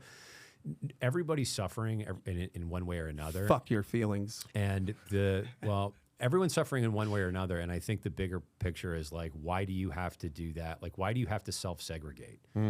And it's how you control people. It's Philip of Macedonia's father, or Alexander the Great's father, Philip of Macedonia. People divided are easily controlled.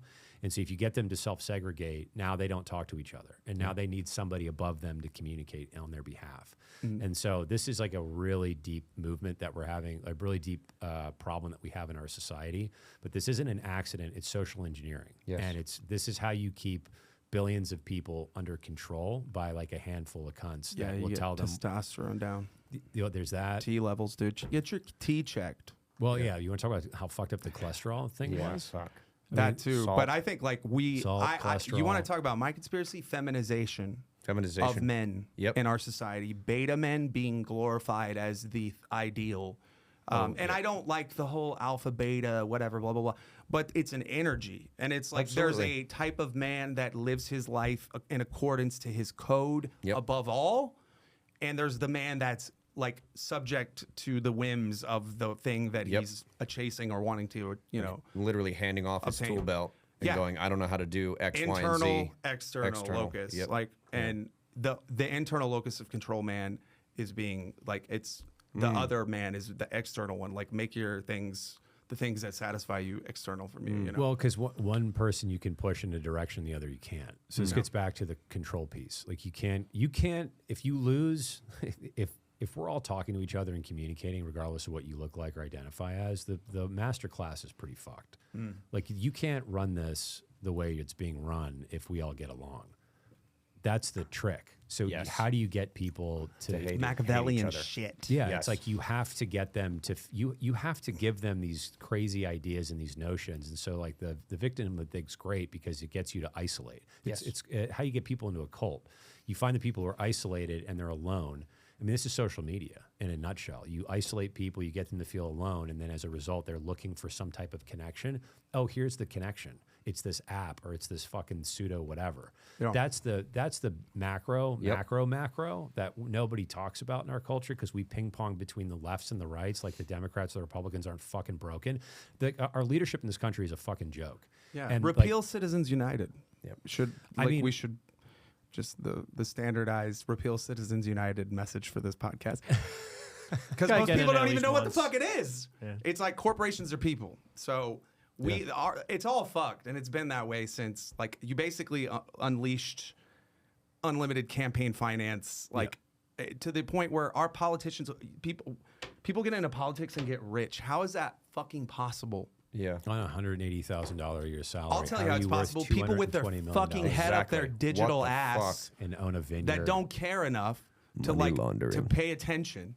That's half the battle, isn't paying attention. Right. So let me ask you this though: to get people to pay attention, this is why I try to stay out of either camp, or the left or the right. Right. Same. You got to emotionally detach from your politics. Well, I think there's a bigger piece here because it's like you're never going to connect to people if you're insulting them first. This is what I fucking hated about the right, what the right turned into, and like what I can't stand about I could the say left. the left going to the like towards the right. It's both. It's both. And so the left does it to the right does it to the left. It starts with insult. You're so fucking stupid. How could you believe this? Okay, good luck waking somebody up when you start with telling them Well, they're and also, fucking what dumb. is the goal? Because I've said this before many times.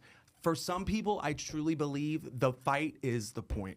Like they're not interested. They wouldn't know. It's like a dog chasing its tail. They wouldn't know what to do with a fucking resolution. Yep. You know, Because the fight is the point. They're bitter. And I would say this lady, if we could call her that, the other night, whatever it is in you that you're fucked on, you're putting it out to me because that ain't me. Like, and you're like, it's clearly like the ugliness of saying something like that. It shows how ugly you feel inside about something. Yeah. I don't know what. Lack of grieving. I have this. Talk about grieving. Yep. Yeah. And I'm like, You know what else it is? And so, so I love the layer. I just love the grin you just gave too, dude. It's so sexy. So you know, it's is so it as sexual. sexy as Paul McCartney's bass line on "She's So Heavy"? I don't know. Maybe. No, nothing is. Nothing is. That's a It's sexy a bass great line. baseline. It's a great Yeah. baseline. We don't have rites of passage anymore. Okay, so here's the rites of passage and Shitty open mics. shitty open fucking mics. Yeah, and so this ties into everything we've just been talking about. Talks about So I'm grieving. trying to teach this guy over here. Get out here. You need to get out here in the game. Yeah, dog. get it over Game's here on being this side of the table. played. Yeah, Kai, why the fuck aren't you at the table with us? This is crazy. Can't He's you gotta just run like it. get the thing over here? We still let him have a camera. He's got one. He's got one of those. No. This was no. You know, but the 9-year-old going out on the one nighter, and you know, it's not just about like grow up, kid. It's about the right. It's about the process of the rites of passage in the Lakota of not only the experience of the self, but the needed experience for that child to come back and tell the story to the community and be witnessed. You know, that there's a complete, you know, around the wheel, if you will, that has to happen. And so we grow up, we're worshiping our fucking phones, which makes us worship ourselves, which makes us so fucking depressed that we have no rites of passage. And so what we have to do is self-initiate. And if like you're talking about, like, where are we going to go get our fucking validation from? Like, oh yeah, you hate the Republicans, okay, well, I'm going to come over here and do that. Or you hate the left, let's go over here. Or Y'all want to join my party? It's the common party. It's the the common common- sense party. the common sense party, yeah, and just like normal Let's fucking make common people. sense common again. Because we're all human. Because it's rare sense right now. It's fucking rare, dude. And so anyway, I just think rites of passage has been fucking Boy, still removed. got it. You know? No, yeah, absolutely, man. I Yeah. think rights, like I've said this before about stand up. Like, I don't really even respect any comic or person doing stand up that hasn't bombed like Hasn't 1,000 gone out and times. fucking That fall hasn't off bombed stage. Yeah, a bombed. fuckload. Farted like on the because mic. it's a lie. I I hate did these it on stage comics that are once. like, I've fart never on the mic. bombed. Go fuck yourself, dude. Right? What are you talking? I've never bombed. Yeah, dude, Like, you I gotta get your can't licks. Stand that shit, Go dude. get your fucking licks. Like, yeah. Oh, bro, I got my licks. Yeah, dog. yeah. Let me tell you. Yeah, yeah. Let me tell you. Let's all Thanks. lick. Thanks, Tony. You fucking guy in the world. What is clicking in my headset? What is that? Is that your mic? That No, was it's me. his That was tongue. me doing tongue Oh, stuff. Jesus ASMR. All right, there you go. No, this is the greatest mind control device ever conceived in all of human history. Well, Yep. it keeps I your mean, eyes, and it's utterly like insanely powerful. Absolutely. it keeps your eyes off the sky, which is pretty demonic. Yep. Yep. It's so nature experience. We're- Everyone should strive to put their phone down at least for 1 hour a day, and Absolutely. with the intention to And go not for a walk. look at it. You know, at a certain point, you can be unavailable to the world for a little while. Yeah. It's okay. Go notice the birds. Like, you don't always And also have to be working. enjoy being able to not have a phone on you because at Yes. some point the world's going to. That's a why I place love where- going out like fishing or somewhere where you go and Where it's we like can't you're have going to it. be out, That not shit's- even in cell signal service coming. area. You know, you're like in the boonies or whatever. It's like it's a there's a more connection there immediately because you're Our like childhood. I'm not. Yeah, bro. Well, I think we're also getting to a point where they're probably going to, at some point in the near future, we'll probably be mandated to always have them on us, which Dude. is really fucked up. Look, but Elon's the it's Antichrist. Yeah, Okay, I believe Neuralink that. is gonna. Before we're done, he's gonna be selling you eternal life. Yep. In Neuralink, and if you post the wrong shit on fucking Instagram or Facebook, he's gonna turn off your fucking Tesla, and you can't go to the store because there's And Titanic That's was a where hit we're job. headed if they build that data center in Utah, people. I mean, I think they're going to build it, right? Aren't they building Fuck that. I love how there was another place. It was like because they're building them all over. I think it was in Ohio, maybe. And they were like, there was a town hall, and it was like somebody had posted on social media about like literally 3 straight hours of every citizen that goes up to talk and has their however many minutes or whatever. We don't want this. We don't want this. We don't want this. Just every single, and then unanimously they put it in anyway. You're like, they don't. It's so fucking obvious that they don't care. That it doesn't matter. Well, they own this. They own Their the city constituency is council. That's the thing. they're not working for you. Yeah. No, They're working for them. They're working for the data center. Yeah, this is the issue. Because corporations are people. We live in a right. We live in a culture that's basically been built on beguilement and usury, and until people wake up to that, and that's People on both explain to the sides, people what usury is. It's what it sounds like. It's you're being used. It's like charging people an arm and a fake leg. money. Yeah. We have a real problem, and we're not. Again, it's like we can't get to a solution until we can talk to each other. So the game afoot is prevent people from communicating. Right. That's why the podcast game is so fucking weird. Like nobody saw this being a thing. Where you can have these long form conversations and ideas like what I just said can get into the zeitgeist. Like that's a really dangerous. I saw it in 2015. Well, maybe you're smarter than all this. But It's my first podcast. This is it's a very unique ability to give a voice to the voiceless. This was one of the things I couldn't stand over COVID with all the censorship that happened. I mean, they were throwing established doctors that were speaking out against the recommendations off of the internet and banning their accounts, even though everything that they said, especially now, in hindsight being 2020, verifiably was 100% accurate. Yeah, over COVID. Yo, I didn't get vaccinated. I knew it was bullshit. I'm not bragging. I mean, I like within a couple of weeks. You're bragging a little bit. A couple of weeks, Because I'm I also was like, unvaxxed and I brag about it sometimes. I'm like, dog. Why? Like, I didn't trust big pharma before. Why the fuck would I trust? Like, what? That was a fucking wild one. The Wasn't amount of it people crazy? That, like, It was wild. Ostracized you? You know what else it was? Immediately. Fucking scary. I had to show me. a Vax card in New York to go eat at a restaurant. Yeah, Remember that? fuck all that Well, shit. what was It so was crazy? fake. I didn't get vaxxed. I didn't get any of that shit. And I don't no. To me, that was like, why the fuck would I line up and get some? We don't know what the fuck. Unknown This pastry has dish. literally never been tested on humans before. Yeah. There's no trials just that Capri happen. Sun. They just put it out. They just put Capri en Sun in masse.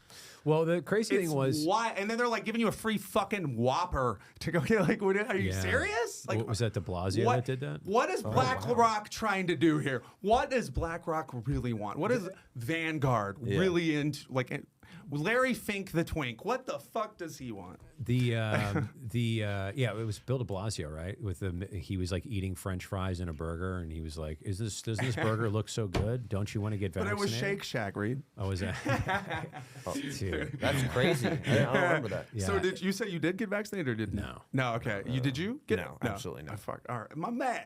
My dudes. Give me some of that. We're in See a right healthy here. environment. Social pressure does not affect me. Again, well, I think No, it does, but the thing that was so crazy was like how quickly people threw like just logic out the fucking door. so they could travel. No, it wasn't even for that. It was like the fear. And look, fear is a really crazy motivator. is. You make people uncomfortable. And It's then, revealing.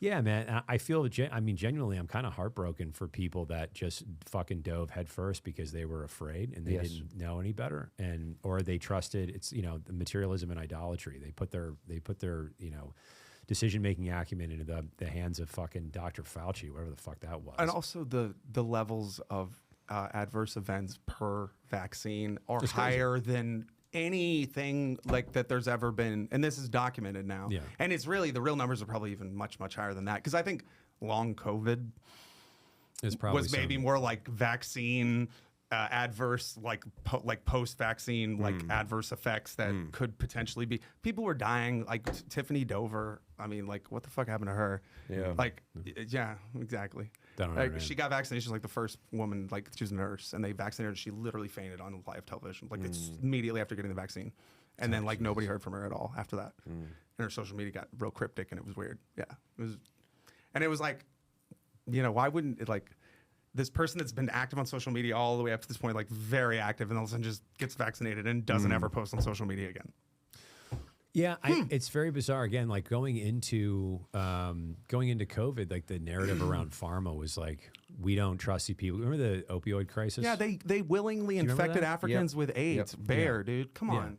It's like, You forget this shit. yeah, a lot of people did, but it's like going into that whole thing, it was like, oh, these guys will say anything and do anything to make a profit. And then it's like COVID happened. It's like, hey, we have a cure, maybe. And people were like, yep, we'll take it. And it's like, do you guys remember the conversation we were just having about not trusting these motherfuckers? Yeah. Like, am I the only person that remembers this You shit? either suck goes quick. Satan's cock or you don't. Okay. Suck Satan's cock. All right. I'm sorry, that might pull my inner Bill Hicks out. There Sorry. you go. That was yeah. God, rest in peace, man. What a fucking guy to have alive over COVID. Bill Hicks over COVID would have made. That's why we vibe, bro. Because I'm like, I say this about like the thing we lose in comics isn't the jokes they wrote; it's the perspective that we didn't get to hear. I want to hear what Patrice would have had to say about Me Too. He would have had some fucking good shit, dude. yeah. He would have had some poignant ass. Actually, you know what? Probably insights. The best comic I would love. Oh man, if we could have him around, especially in this time right now, is George Carlin. Because you go back and you look I was at just some- about to say But Carlin you know would what's be the great one. about Carlin, dude, dude? he's- You can go back and things he said then are still applicable now. Isn't that wild? You know, you don't. All you got to do is change the war, or change. You know, but it's like everything he said then is still because he was knew. talking about universal type shit. Yeah. and it's like, I think that's probably why Lenny Bruce didn't connect like on the societal in the zeitgeist as much because he was more topical, I think, and like he was kind of like a Richard Pryor, but Richard Pryor came along and did something different and was like, Well, Lenny Bruce also existed at a time where we had like decency councils. yeah, and he so would get arrested all the time. Yeah, you go up and you'd say like Carlin oh, would too. Yeah. Carlin used to get arrested for his fucking bits. Yeah, I mean it's a pretty crazy. If you look at where stand up is today versus like where it started. I mean the Lenny Bruce story is so fucking sad because of how he Some died. people would have it that's back, and there's places I'm pretty sure in Europe where it's already going. Since COVID, we're more like China than we were before COVID, like, and we're going more that direction, and we're being sold this bullshit that's not really actually what it is, and fucking Peter Thiel. Tim Dillon's like, who just loves Satan. Has like we all have a thing, you know. Like, That was a great bet on bro, Rogan. oh my god, Yeah, I Tim love Dillon's a fucking- Tim Dillon goes hard in the paint. International treasure. I fucking love that guy. He, that's a weird one. I think How'd you feel about the Dubai thing too? Or I mean the Saudi Arabia thing too. By the way, sorry to interrupt. the you. Saudi Arabia. Which one? The comedians, like the controversy, like Oh, Bill and then Burr's going fan over. base, like got significantly. Deleted. Yeah. Look, I mean, it's I mean, clearly he's a capitalist. So there's that. I mean, look, I fucking love Bill Burr. I've loved that guy's comedy since before people knew who he was. Like, I remember like a decade. I think he's like what's his face in Top Gun. Like he needs to, like he lost his edge. He's got his like part of him is like he's not the same comic to me. And also like the lack of we talk about self-awareness of like how people see this and the hypocrisy based on things you've said in the past repeatedly.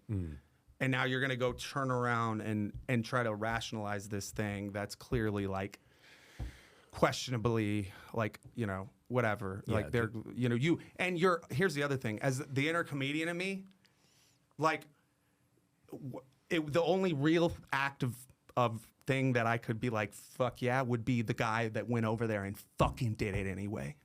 Did what they said you can't do. Fuck that. That's for me, that's where comedy comes from. I can't talk about that. Go fuck yourself. That's exactly what I'm going to talk about right now. And they all towed the fucking line for the fucking check. That's where I'm like, don't try to fucking, you can't, and a guy like Burr, who's like constantly, and that's been his thing. It's like there's this kind of leverage of like these people, this, that.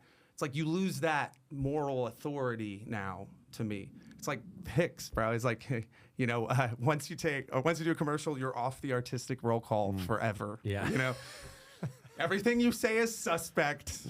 and it's just like a little turd, you know. Well, I think, look, I mean, no, I don't want to fault anybody to like try to make money. So there's one piece that, but that also comes the second thing, which is when you've made your publicly, when you off stage are very outspoken about something, and then you. I love that Tim Dillon got booked and then just said what he thought. Like, this is how it's, and it's like, okay, the natural course of events occurred. Yeah. In that case. Yeah. And then Shane Gillis just straight up turned it down. Yeah. Shout out to. Well, I think because some of these cats, you know, and Shane could use the money probably more than Bill. Bill's doing pretty great. Yeah, he did well. He did. You know, like at a certain point, do you need another helicopter? Like what would like. Well, these are the 9/11 people. So this is like this again. It gets back to like what do you want to like? What do you want to be for the world? What do you want to be? And so I think that's like maybe a more existential thing. But it's like I've also never been offered. I don't know how much money he made. If they offer him $10 million, I think it was $1.5 million, maybe $1.5 million just to go and do what 30 minutes of comedy, an hour of comedy. I mean, you can't talk about certain few things, but you know. Yeah. So it's like, all right. So if somebody offered you, $1.5 million to go to, fucking Haiti, and you can't say anything about Papa Doc because am I me or am I Bill Burr? You're you. I'm me. Yeah. It's like I'm in a different, to me, I mean, like I even Pete Davidson, I'm like reparations, like. I think, but like at a certain level, I think the other thing too for me is that I think it's not that even necessarily he went so much as that when he came back and the reaction that he got, instead of having the self-awareness to kind of acknowledge like, okay, maybe I was a little bit toned up. You still got the money, but like I feel like that's what really hurt him is like how he like almost doubled down on it after doing it versus kind of because they have like fucking like fast food, like they have a fucking Chili's over there and stuff, so it's okay that they murder like state sponsored like murder of journalists and stuff, like that's not a big deal. Well, because they have fucking Chili's. I think the other piece of it, and maybe that he didn't recognize, is that he's seen as a leader in the stand-up community, and people look up to him. And so when you're in that position and people look up to you, it's like, oh, well, like you would never do this, right? And then he does it, and it's like, fuck, man, I really looked up to you as like a guiding light, as somebody that like I aspire to be from a comic and also like on and off the stage. So when you see somebody that has an integrity set or a character set that all of a sudden is out of integrity or off character, it like hurts you as a person. You're like, fuck, you too?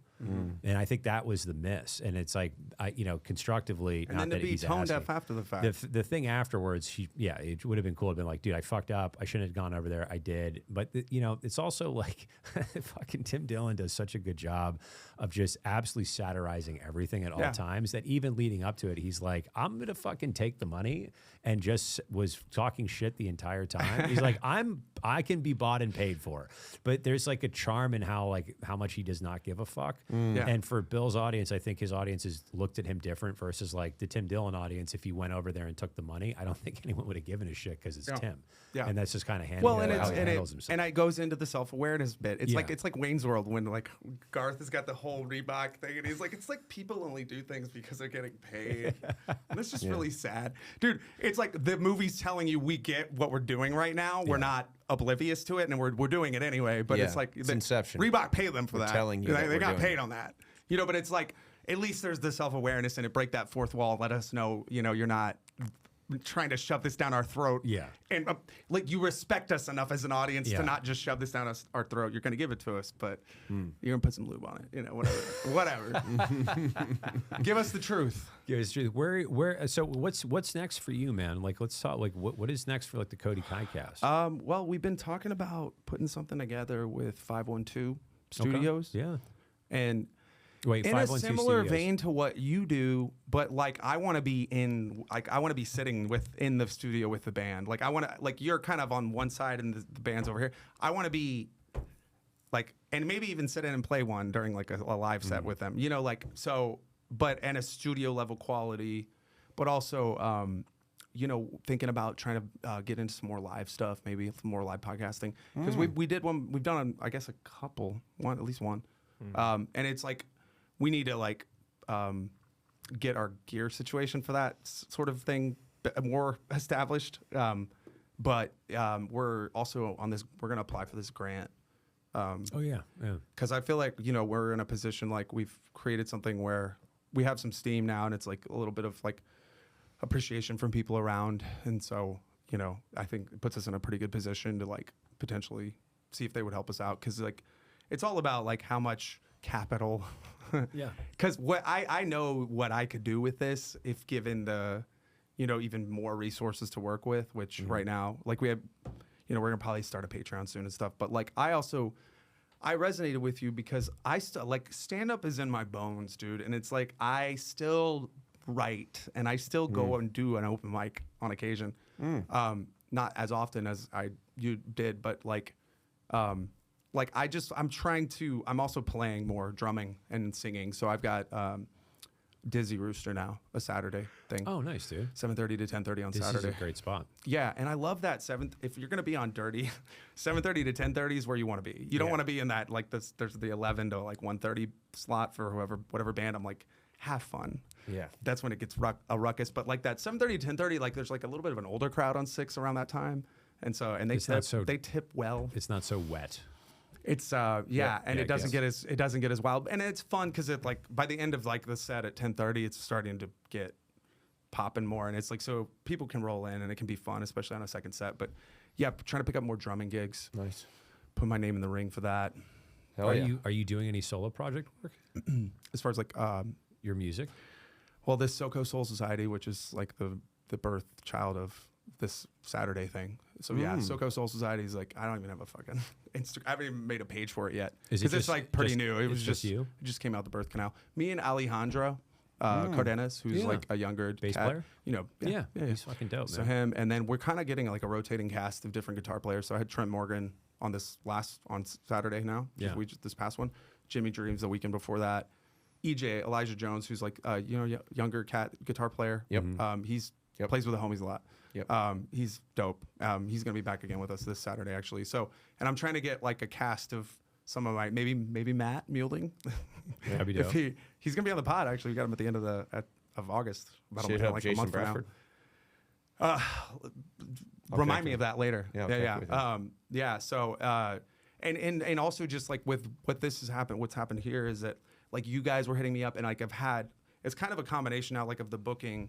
And I said this before, like at the beginning of this, I kind of didn't even really know what we were gonna do. I just knew there's a lot of dope motherfuckers in this town, and we should have conversations. Like I want to have conversations with them, and what it's turned into is now it's like we, have this thing that, like I feel like there's a value with it, and now I'm getting I'm having people hitting me up, and they're legit, and I'm like, I feel like, and it applies to you guys. Like I feel like it's an honor, and I think Kai would agree, like that you guys are, here with us because I appreciate and respect both of you in terms of what we all do. So.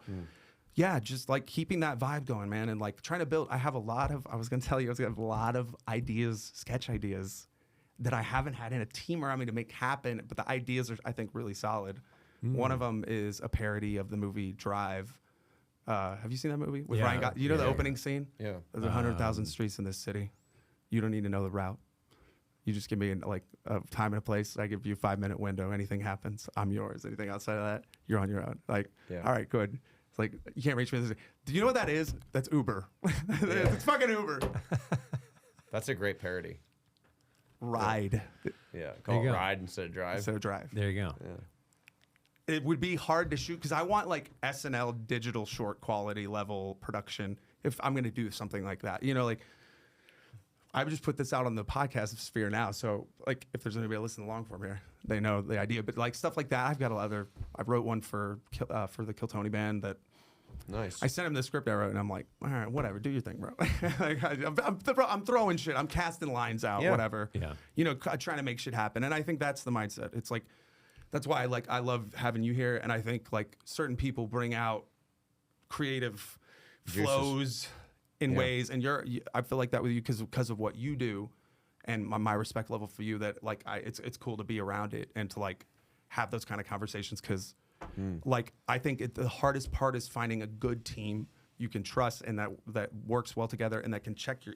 That's the hardest thing in bands, fucking egos, dude. Yeah.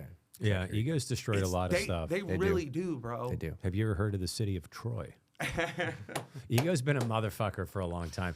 And to that point, when you find really good people, they don't have to be here. Like my buddy Mike, we still chat occasionally. We have 5 scripts that we wrote before I left Chicago. Still want to get those things done here. Trying to figure out, working with a production company right now to do pre-production for one of the films. Yeah. Would love to do that stuff out here. Yeah. When you find really great people, they don't have to be local and next to you. It definitely makes working a fucking ton easier. But dude, I can't tell you how many bands I've had on the show. Actually, like Ra was just on the show the other night, and Yuri send their stuff down to a guy in Brazil that Yuri knows to mix and master because he's just fucking great, and that's like the guy. So when you have a good team, like I don't think it has to be local. You just have to find those people that you can create with. Yep. The other piece is the time commitment. It's like that's a tough one, man, because this is like it's a fucking weird lifestyle. It's always after hours. It's always like when everybody else keeping is asleep. relationships. Is, yeah. Takes, I mean, I keep takes some weird dude, work. I said this so many fucking times, and I'll say it again tonight. Like the show would not exist if any. The amount of people are like, "Hey, thank you so much." Like, don't thank me. Thank my wife, Emily. Yep. You know what you are, Reid? You're a man that has his eye on the ball and hasn't taken it off. Keep your eye on the ball, gentlemen. That's my thing. My wife, like this show would not exist if it was not for my wife. Like, Absolutely. I'm not kidding. That's great for you, man. The house we moved into, where we shot the show originally, was the house that she found. We have a son who's 15 months old now. Jude is he's at the house. Jude. Yeah, he's an amazing little kid. I would never be able to do what I did or what I'm doing if it wasn't for her being like the fucking rock and like the cornerstone of the archway of our household. Yeah. Like there's no possible way. And so like when you find really great people, dude, fucking know when you've won. Yeah. Know when you've won in this life. Dating culture is really weird. I hear fucking horror stories from people. Just know when you've won. If you have something good, do not get rid of it. Don't take your eye off the ball. Don't take your eye off the ball, and also don't do this constant thing where you're like, maybe I could do better. Yeah. Like just Grass like is never greener. never greener. And fucking dies. And also, don't let yourself get accustomed to a certain like thing and feel it like take things for granted. Never like, never take people for granted. Yeah, 100%. And love and like that's it matters, man. Like character matters. Like even like character is the thing. It's like who are you? And that's who you are when nobody's looking. Right? Reputation is what people think you are. Character is what you really are. Yeah. So, whatever. And I was talking about character last week on the podcast. Just because, I've seen a lack of it around lately a little bit. I don't badmouth people. Yeah. Not much tonight. Well, I mean, did I say a name? I could have said a name. That's true. I could have been that guy. Much. No, but it's James Atkins. Shout out to James Atkins. Woo, buddy. Said a lot of names. Yeah. But anyway, to me, it's like, it's feeding a thing that I don't want to feed. But I 100% agree with you that and it can be very hard.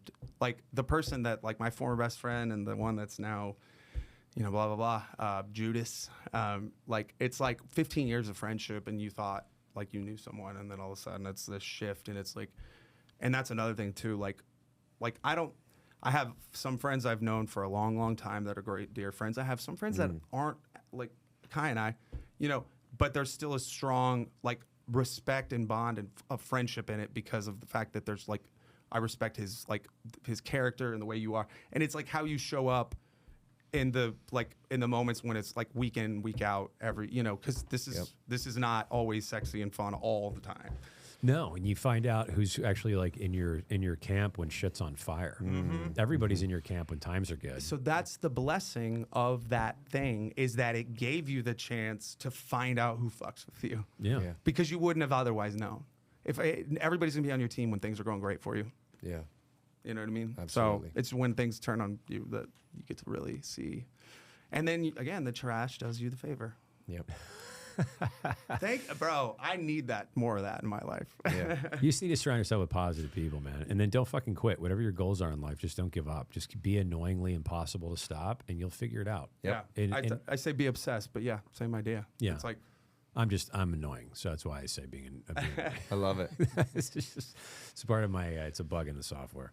No, man, and honestly, in all like like I would love for us as an entity to do, work with you in other capacities potentially in the future and talk about ideas that we could put together. Man. Because, again, respect the hell out of what you're doing. Thanks, you know, man. because, and it's like fight the good fight even when you encounter the darkness. You know, don't let the darkness that tried to bring you back to drag you into it like make you bitter, because like trauma can turn you into a demon or it can turn you into a better human. So this is what I was saying at the top of the show about why I love Adam so much and the shit he's been through with his life and like the stuff with your father and your mother that you what talked you've about chosen earlier. to do with it. The thing that happens, like suffering is inevitable in this life. The constructive or destructive choice is completely up to you. That's the fucking thing. And that's, I think, the dividing line between like actual cowards in this world and the people that will use their gifts and their talents. Truly powerful people use their gifts and talents to lift the world around them, not to destroy it. Yeah. And everybody's going to be in a point in their life where they're fucking unhappy or they're miserable or they're sad or whatever. What you choose to do in that moment, do you take it out on the world around you?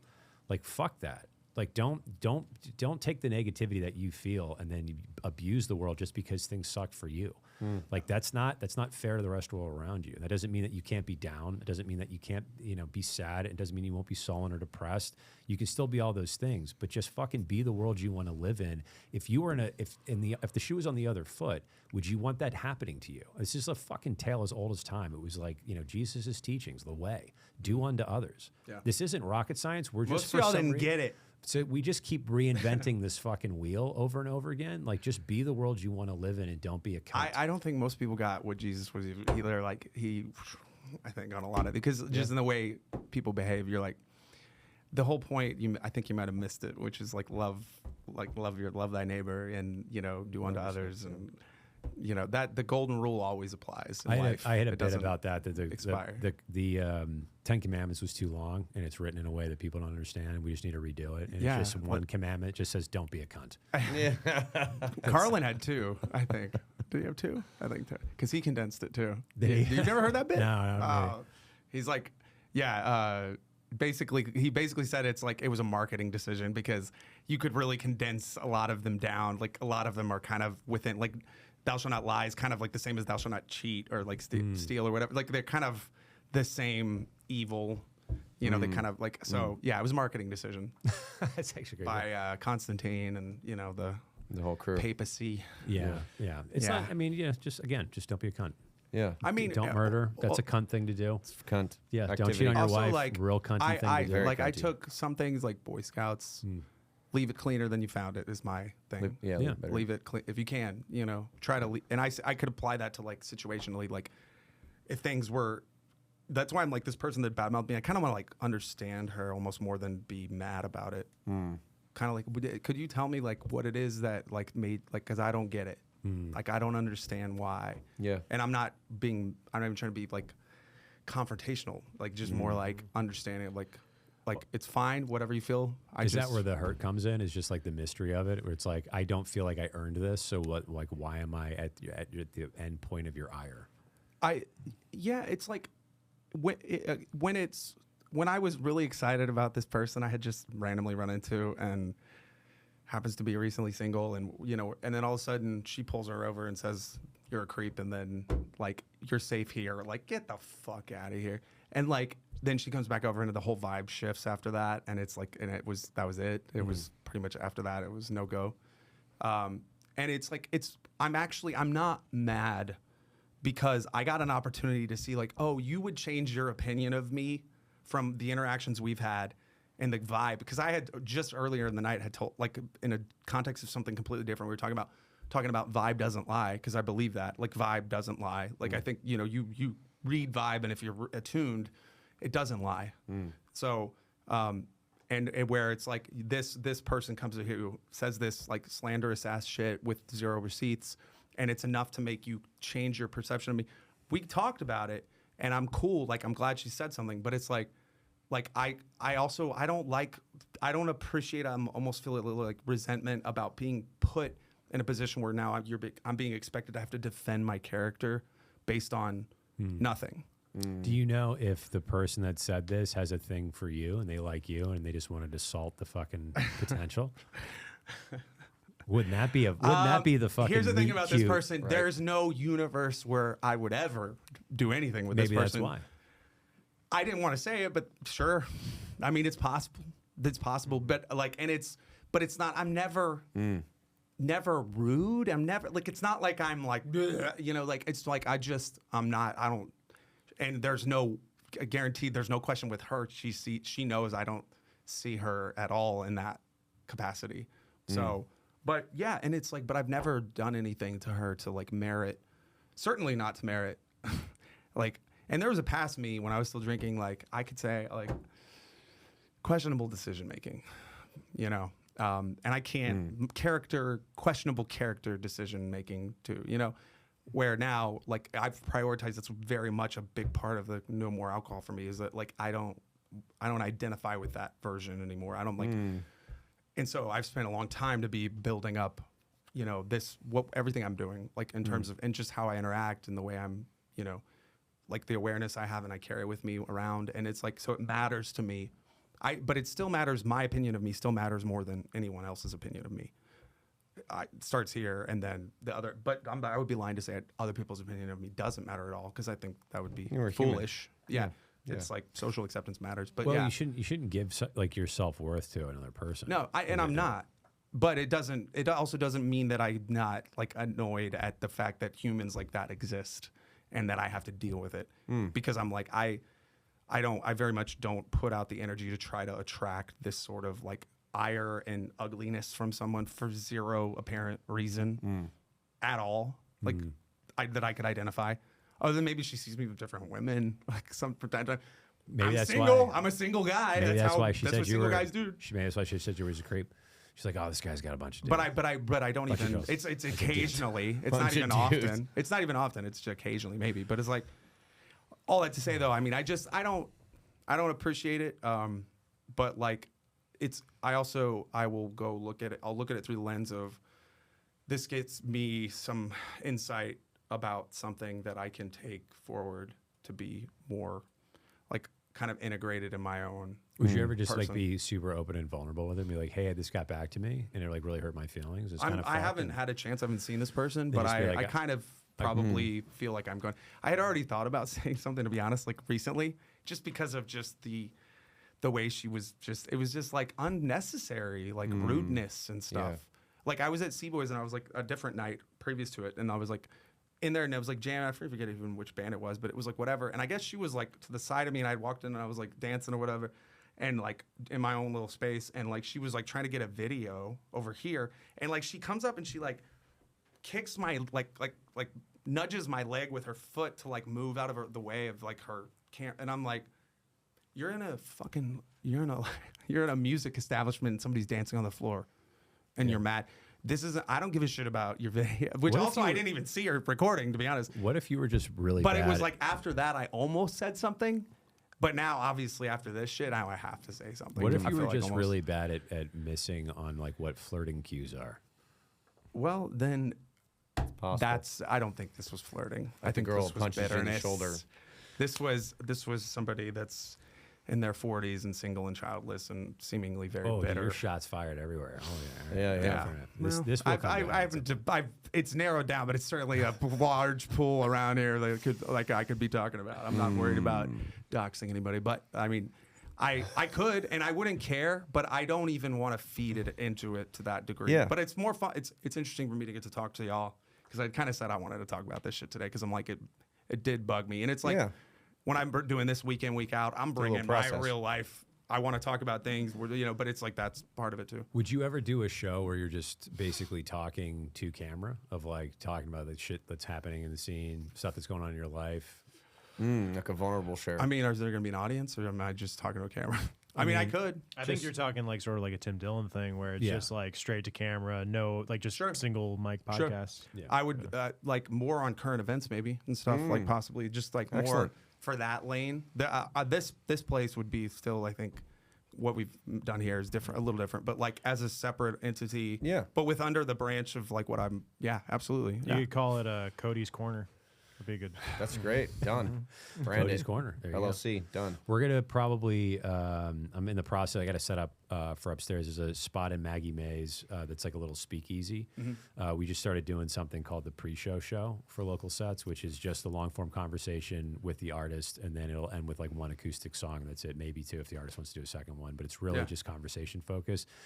In the actual show, you don't really have a lot of time to like chat about deeper stuff and like really connect with people, and it's just because you're moving a live show along. You got a couple minutes in between. You got to keep it fast and quippy, and then get to the next song. And so we're gonna be setting up upstairs in Maggie May's, but that would be a dope spot to do that. Maybe that would be a location for you to do something like that. Yeah, no, I feel like I see that as a separate, because I've thought about this like with what I'm doing here, and I'm like, like everybody that is like legit and successful in doing things, especially in this industry, it's like they're gonna have a lot of different things happening creatively. And so I'm like, I feel like I'm always trying to find the new avenues of like where I could be moving into creatively. Cause I'm like, it would be amazing to make this, like I could pay my, like, you know, this could be my full-time job to do this, which I'm not there yet. But like, also I want to be still gigging and, you know, doing this, that, and the other. And it's like, yeah, dude, I'm about it, man. And I'm like, I've got a lot of comedy background. So for me, I'm kind of with you on the scene's not the same, and it's kind of just sucks because the mothership, for a minute, I thought was going to make this a way cooler scene, and it actually turned it into like this very elitist vibe type shit that I'm not. And it's on nothing, you know, because it's like, if you've actually been around like the big time people and like I lived in New York for a few years. It's like you guys are all like really high. Like I saw a comedian that records a different podcast in this studio. I'm not doxing anyone. It's not Duncan, but it's like that just like walked by and he knows me. I booked him on a fucking show like a little while back, and it's like, and then he acknowledged me, but it was like he didn't even come over to dab. It's like this, like who the fuck do you think you are? Like, be a decent person. You see somebody you know, especially somebody that's worked with you in the past in a capacity and is like acknowledging you, like have the fucking decency to like, you know, at least, you know, like even Tony Hinchcliffe dabs me up when I see him. Yeah. You know what I mean? But it's like that level of just, to me, it's like, that's why I don't like being around comedians and comedy clubs as much anymore, because it's this constant one-upmanship bullshit. Yeah. That's the game, though, man. That's like the fucking game. It's like, same in the music scene. Yeah, I mean, it's like you kind of see, and I feel different about the music scene. But go ahead. Sorry. Well, yeah, I mean, look, it's like if you were performing at Mothership, would you feel differently? I mean, sure. But like I said this, I'll readily admit to you, like if I was in the club, I would probably feel a lot different about things. I'm not in the club. But also I kind of resent the fact that there's not an openness. Like I feel very much like I'm walking into a government installation going to the fucking Mothership. Even performing on Kill Tony as a performer on stage, they made me empty my pockets out and put all of that in. Like literally, not even just my phone, I get maybe that, or in a Faraday bag. No, they took it all, and I had to I didn't even have possession of it while I was inside of the fucking club. Like, and I'm performing. I'm like, this is kind of, I feel like I'm going into a government facility. Well, you never know who's gonna fucking show up on stage and do something crazy. So that's, sure, but also like it's my wallet, like what, you know, and also like the phones I get because recording, you maybe not want that, but like in terms of my keys, what do you need my fucking keys for? Like what do you? Like, you don't have my Charlie Kirk. I get me taking them out, and then you like whatever, but like it just seems it's not like any other comedy club I've ever been to in my life, ever. Has a lot of security. Ever. It's got a lot of security. And I've been to a few. Yeah. Yeah. Been to a few. It's a thing. Yeah, it's just like, it's the vibe over there for sure. Yeah. I mean, I don't know what would happen. All the door guys are like MMA pros. So I don't know. It's like if something went sideways, I feel like it would be contained pretty quickly. It's, well, and ultimately though, it's like that. I feel like it's surprising because Joe's a comic. And I would have thought he would have sought out, been intentional, more intentional about trying to create a hang, because a hang is important, like a hang place where you can have a hang and a vibe. That's what I tell him about it. Like the hang is important. Like get out and like be. Sometimes it's just being out and like the places and just, you know. And I say about this. This is the hang with mics on, you know. Like, but and I don't feel a vibe there that there's a good hang. Like I don't like I feel like if you're not in the club, you're not really welcome. Well, you don't feel welcome there. Everybody wants to fucking perform there. So it's Sure. like this is like it's kind of like sitcoms back in the day. There were only so many spots, so people go out for like pilot season. It was very much like I'm competing against you. It's like a famine mentality type of a thing. And I feel like that's kind of the thing. It's like, man, if you could just get to Mothership as a comic, you got it made. Like you'll finally get traction. You'll do Kill Tony. You'll get on the podcast for Rogan or whatever the fuck. I think people just have like but there's a thing also that's like mapped a out. whole nother outside component of comedy that has very strong opinions about Mothership. And we're not talking about like open micers. We're talking about legitimate like segments of the LA industry for sure, and New York too, that like are very critical of Austin and the Mothership and all that shit. But also there are people, again, it's like I would love to perform there. I'm like, but to me, I'm like, I have signed up for the open mic like, I don't know, 10 or 12 times, and it's a random thing. And it's like, I've never once made the list, and I've seen people I know make the list multiple times over the course of that time. So it's like, whatever, I'm not, trying to, there's another thing too. I know like the whole Kill Tony band, but if I go sign up for Kill Tony, I don't text them and ask them, hey, can you get me up, Yeah, man? can you nudge like me, I yeah. just put my name in the hat and see what happens, and it's like, I'm not trying to, the entitlement kills you in that. And like, I've fell victim to it, and I'm like, I'm not entitled to shit. So there's like a lack of humility in a lot of these people out here. Would you go start your own club? Go do your own thing? I mean, you've been doing it That'd for be a hot sick. minute. If I had the resources to do it, 100%. Cody's Corner. Yeah, I mean, it would be There it is. the bomb shelter. It's very original. We don't have bombs in here. It's a shelter from yeah, bombs. no, Just you so- have to just so we're bomb clear. though. It's the only way to get better. You No, I gotta, know. you have to suck first. No. This is the thing. My boy Usama's coming down. He's going to be at Cap City at like a few weeks. Like Osama? at the end, Usama Siddiqui. Oh, okay. He was on Kevin Hart's thing that Yeah, just he's came out. He great. got to like the final round. I've known him since I walked into New York Comedy Club in 2015. Saw him, and I heard him, and I was like, "Fuck, this guy's good." Like before I even saw him, I just heard him. Like, "Fuck, I'm in New York now," And he's been on a trajectory. So I'm gonna go do a spot with him down there. I'm like, trying to keep that love alive, and that there's places, and it's like the diminishing returns. You got to like figure out where the places are that you're putting in effort that are like worth being, because it's not always. It's like there's character building nights, and like you're like, all right, love of the game shit, but like, yeah. Would you stay in Austin, or are you looking at maybe doing this something like this somewhere else, like back in New York City? I could never live in New York again full time. Maybe like 3 months in a year. I could maybe go like live there on like a little 3-month sublet Part-time. and just go back for a little while, but no, like not full time. And Would you ever live in New York? Nah. I don't think I could do it anymore either. it's No. like, My mom's from but the I'm South still Bronx. like, I know I would get adjusted right back to the tempo, because it's like you really never, once you get on that hip to that tempo, you never really lose it. Like even now I'm in Austin, the tempo is not New York tempo. I record there a lot though. I But go it's there like, often. but Yeah. if I went back, I think I'd get right back in the swing of the tempo there.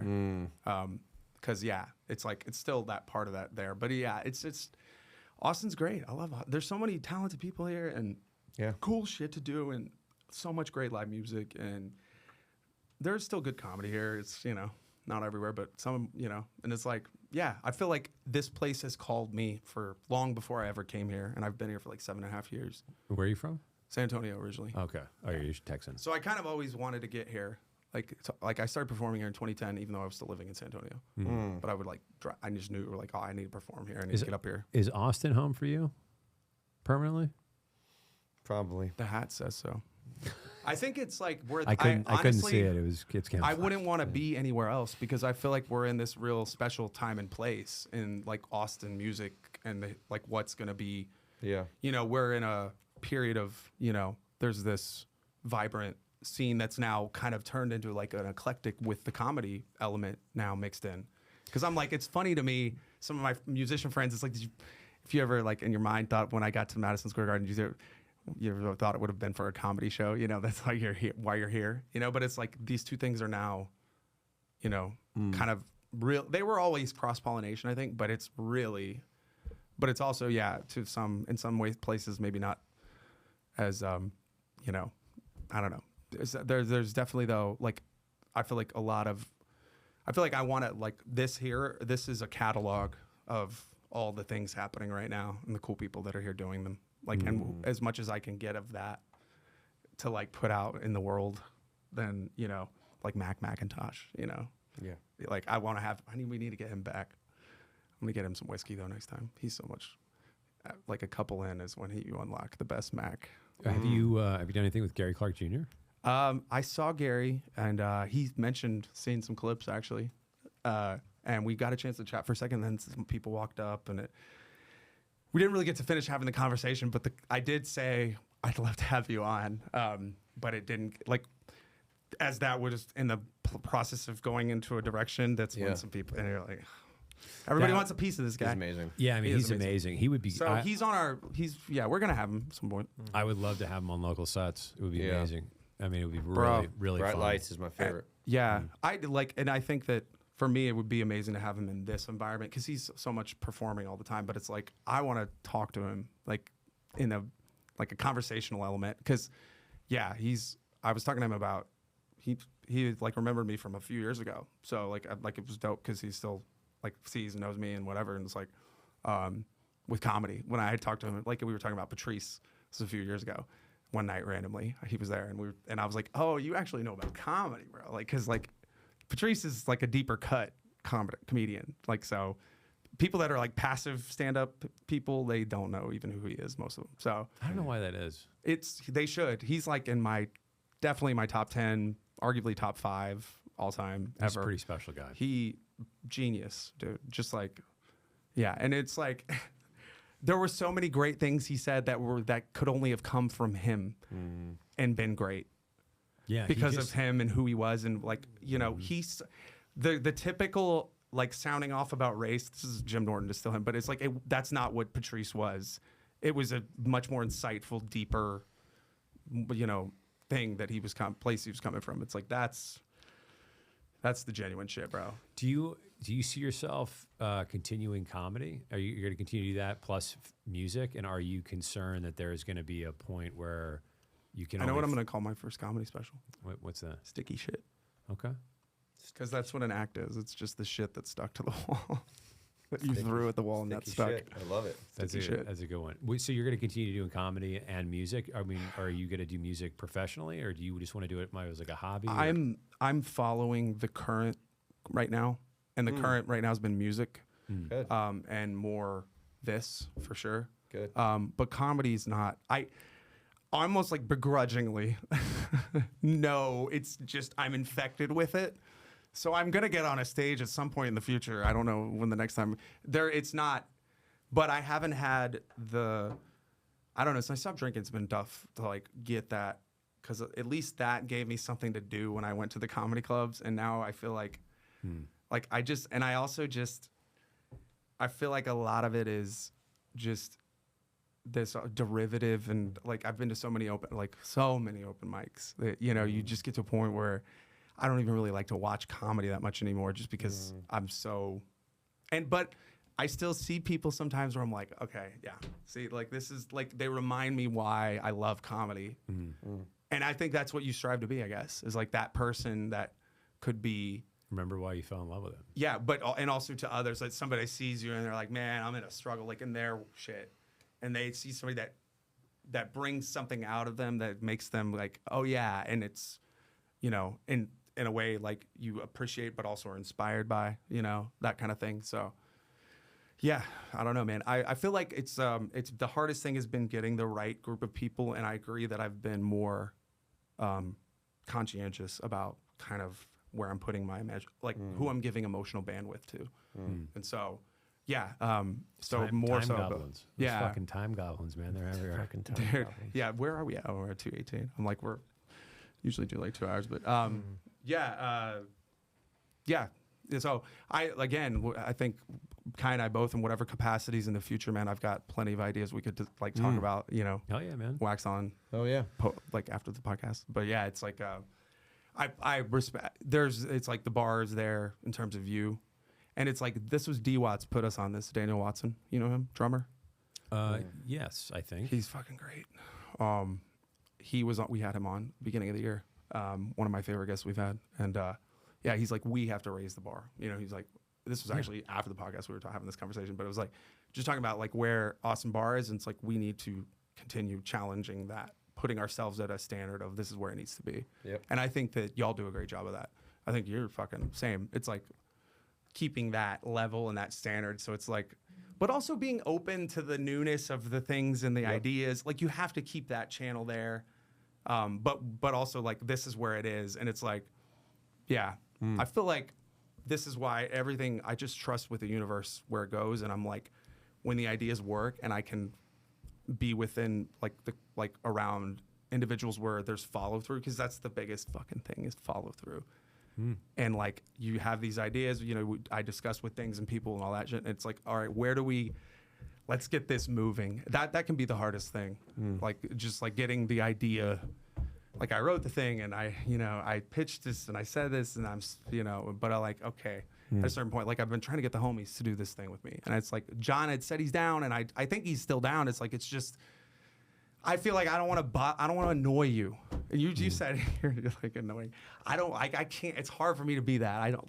I'd rather it be you're coming in because you want to be here and I'm not feeling like I'm, to get somebody. Work with people who want to work with you. Yeah, exactly. Yeah. You know, feel like you're like, Basic. fuck, I'm here now. I got to talk. What do you want to talk about? That's not a good interview. Well, it's like, and it's also like that if they're enthusiastic about working with us, that means there's a respect factor. And I can appreciate that, especially if I have the respect back and like case like you guys. And it's like, that's what I'm going for. Because ultimately, people are at different levels of this shit, but like your character is like, how are you treating the people that can't do shit for you?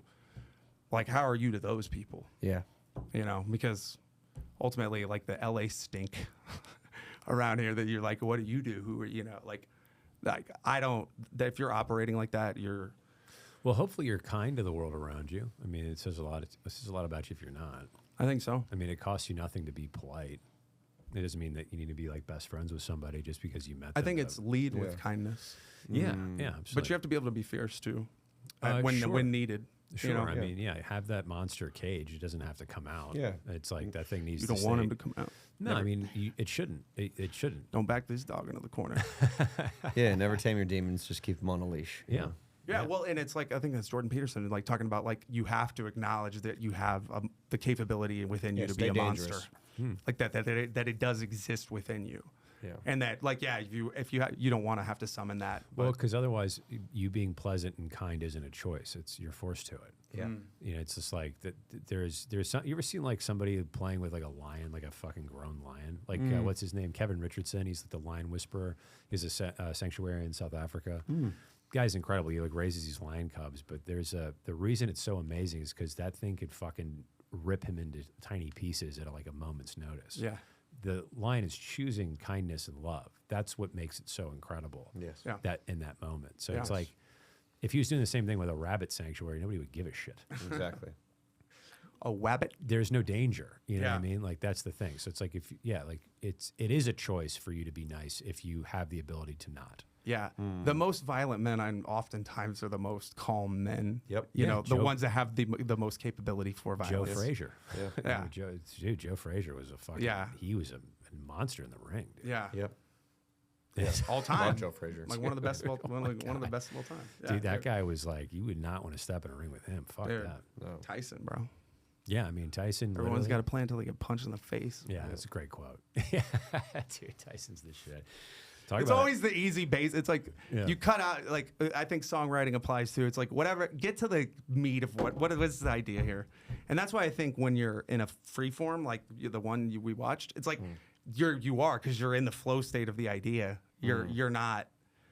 There's no time to think it or to overthink it because you're just in it. Like that whole show was fucking good. Yeah. You guys crushed that whole thing from like the start to like even the intro. Like you just were present. And it wasn't like present as in like I'm on stage, I'm about to perform, there's an audience. It's just like you guys were just there. It was fucking perfect, man. yeah. Like you guys just crushed that entire performance. That was great. Yeah. Fuck yeah. Dude, and we're gonna have you back for like a separate like promo thing for your thing coming up, right? Are you? Yeah, and that's another I was piece. gonna say like we probably should get to our capstone on it, but I did want to like at least mention or have a second to talk about that because that's coming up here. Yeah, October? Adam's got a couple. There's an album project coming up that's pretty incredible. I don't need to talk about it. You please talk about it. But the fucking album's amazing. And then there's another thing we're doing next year that's currently being built, which is a real. It's a heavy lift and it's fucking huge. But we want to bring in Home, Ham, Sims. These are all nonprofits here that benefit the music industry. Home, Ham, Sims, A&R Foundation, ATXM. There's another group that supports veterans and mental health out in Dripping Springs called Fireside Chats, but it's 12 Fox. Yeah. These organizations would be sponsorees for the evening, and we're basically going to do what I think the festival circuit here in Austin with ACL and South by started out doing, which was supporting the community, and have just become whatever they've become, an amalgamation of corporatism, and have just kind of lost their way. Like, we need something here for the community that's really going to support the artists. And so this is why I fucking love Adam. Like the person that's going to be in the spotlight on that night has to also understand there's a reverence to shine that light back into the community and not hold it for themselves. And that's something that, like, I'm a very loquacious personality. Clearly, like, I won't shut the fuck up. And like I would love to give Adam, like, you know, more time to just speak, like, ungated and talk about his stories and, like, the person that he is, things he's overcome, and what has led to ultimately a life that's been very lived in, that has given birth to this fucking incredible album that's coming out. And the music, the voice, just everything about it's incredible. We want to use this as really Act 1, Act 2 being the show, and then the second day being Act 3, which is an on-site activation in one of the parks, where we have like the 5 practices that we talk about. You mentioned it earlier. It's like, and I mentioned one of them, which is restore, move, create, connect, and then serve. And those are the 5, I think, pieces that people are missing in their lives. When you over-index in creation, you're constantly creating, you're probably not taking a step back to restore, not moving your body. If you're, put your phone down for an hour. Put your phone down for an hour. But it's like, if you really look at I think the places where things go out of balance, you over-index in one, under-index in another. Service, that's probably something I'm probably over-indexing in at the moment with the show. But it's like, there's, I think, a way to find really great balance in your life, and we just have forgotten what those things are. So we really want to put a focus on that and use this as like a day 2 piece of the show, where it's one piece, one show, and then the second day is actually going to be that on-site. Have the sponsorees there, have vendors there that can talk to these 5 practices, and have like movement studios, sound baths, like live music all day long, and really treat it as a festival. And that's something that we're in talks about doing right now. And so that's like next year. This is next year. Is the game plan? Okay. Yeah, next year for that. But the album's coming out. Is the album coming out next year as well? I don't. Yeah. I keep. So we'll bring you back whenever the timing of that lines up, so that we could have you back and. Yes. And also, we'd love to get involved and help out. I'm sure Kai can speak for Kai on that. As far as the event too, you know, whatever. I mean, with what we could do, you know, free labor at least at the very minimum for you. Yeah, we'll need it, man. Service. There's a 100%. I mean, I think we just need to kind of get back to basics for the community, and just there's a lot of stuff that happens here that's like Austin focused, but it isn't necessarily really impacting the thing that is the architecture, the support foundation, which is the architecture of the city, which is the music industry. Yeah. And if we lose it, we're going to lose everything else around it. And we're going to lose the tax revenue from travel and tourism. HEB is going to take a hit. The venues are going to go away. Musicians won't have a reason to stay here. Like, we need to do something better for the community to help support them, to figure out, you know, gigs that are paid better, whatever the case. But, and this is talked about a lot in the community. And I know that there's some great organizations that are working, and the city's donating a shitload of money this year. I think it's $2 or $57 million in total. 27 of that's earmarked just for arts and entertainment. Yeah. So it's like the city's That's what we're working on. Yeah, the city's doing a great job as far as trying to keep that. But it's like, how do you create a sustainable life for the musicians here so that they can make money playing music? Yeah. I don't have a great answer for that, but I know if we can bring people together, maybe we can have the conversation in a better way. You are the answer. What you're doing is a part of the answer. You know, I think we're trying to be part of that answer. Like, yeah, I think that's what it is, man. And I'm like, we're happy to be a part of the community. And like, I agree, man. Like I in my heart, I want to get out and do things just to like, for that payback of like being able to like help for no other reason than just that it's helpful, you know, like, and man. and then, you know, building that bond and the connection in the community. And it's like later down the line, it just builds and like we could build each other up. There's the type of people in your life that might try to tear you down. you need to get rid of them. Look for those that are trying to build you up, and like that's the mentality. Like build up each other, build up the community. You know, all of it. Yeah. Yeah. So that's what we're focused on. And then EP release. That's not public, so don't talk about it. Well, Or single, sorry, not EP. Yeah, I think what we decided to do is we're going to release a single first here in late September, early October. Nice. And I won't give away what it is, but it's awesome. It's fucking dope. It's yeah, it's amazing. Nice. And then we'll start fresh next year with another single and then the album. Dude, it's gonna be epic, man. Like I'm really looking forward to, and we're making some changes structurally at Local Sets. We have a local shuffle. So You're at Maggie Mays now? Yeah, we're at Maggie Mays. We've got the last Sunday of every month is Local Shuffle, and that's just a think Kill Tony without getting savaged after you perform. So it's an open mic bucket pool. You throw your name in a hat. We pull 6 to 7 names depending on time. We have Craig Kieris guest host that with me, and then we have a musical guest. I actually want to bring Adam on to be the musical guest for this next month, if we can do it. Cool. And then we'll have the 6 to 7 artists at random that will be playing, and then the musical guest will land the plane on the night, and the musical guests are really like the best people I've seen in Austin perform. Like it's like we had Micah Foster on last night. Micah's by far, I think, the most talented acoustic guitar player I've ever seen. That guy's so fucking talented. I can't even begin to describe. Like he plays guitar like I've nothing I've ever seen. It's real. It's like Lindsey Buckingham good. Like he's so talented.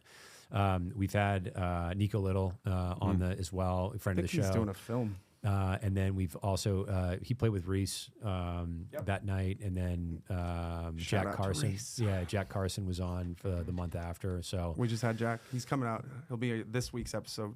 Oh, nice, dude. That's where we can, Yes, we just had him. Very intelligent dude. One of the smartest people I've ever talked to here in Austin. But we're going to do Local Shuffle. We're updating our submission form online. It's a Google form right now. I'm overhauling that entire thing. We've got some really exciting announcements to make about Local Sets ATX, the website, and what it'll mean for the artists that have come on the show. As far as archiving what's happened and being able to give that back to the music community. So that's one piece. And then Local Sets ATX is the main piece. Then the pre-show show is going to be with select artists. We have one scheduled with Lindsay Beaver before she comes on, long-form conversation to get to know her a little bit more. We're going to do one with Adam before he comes back on. Nice.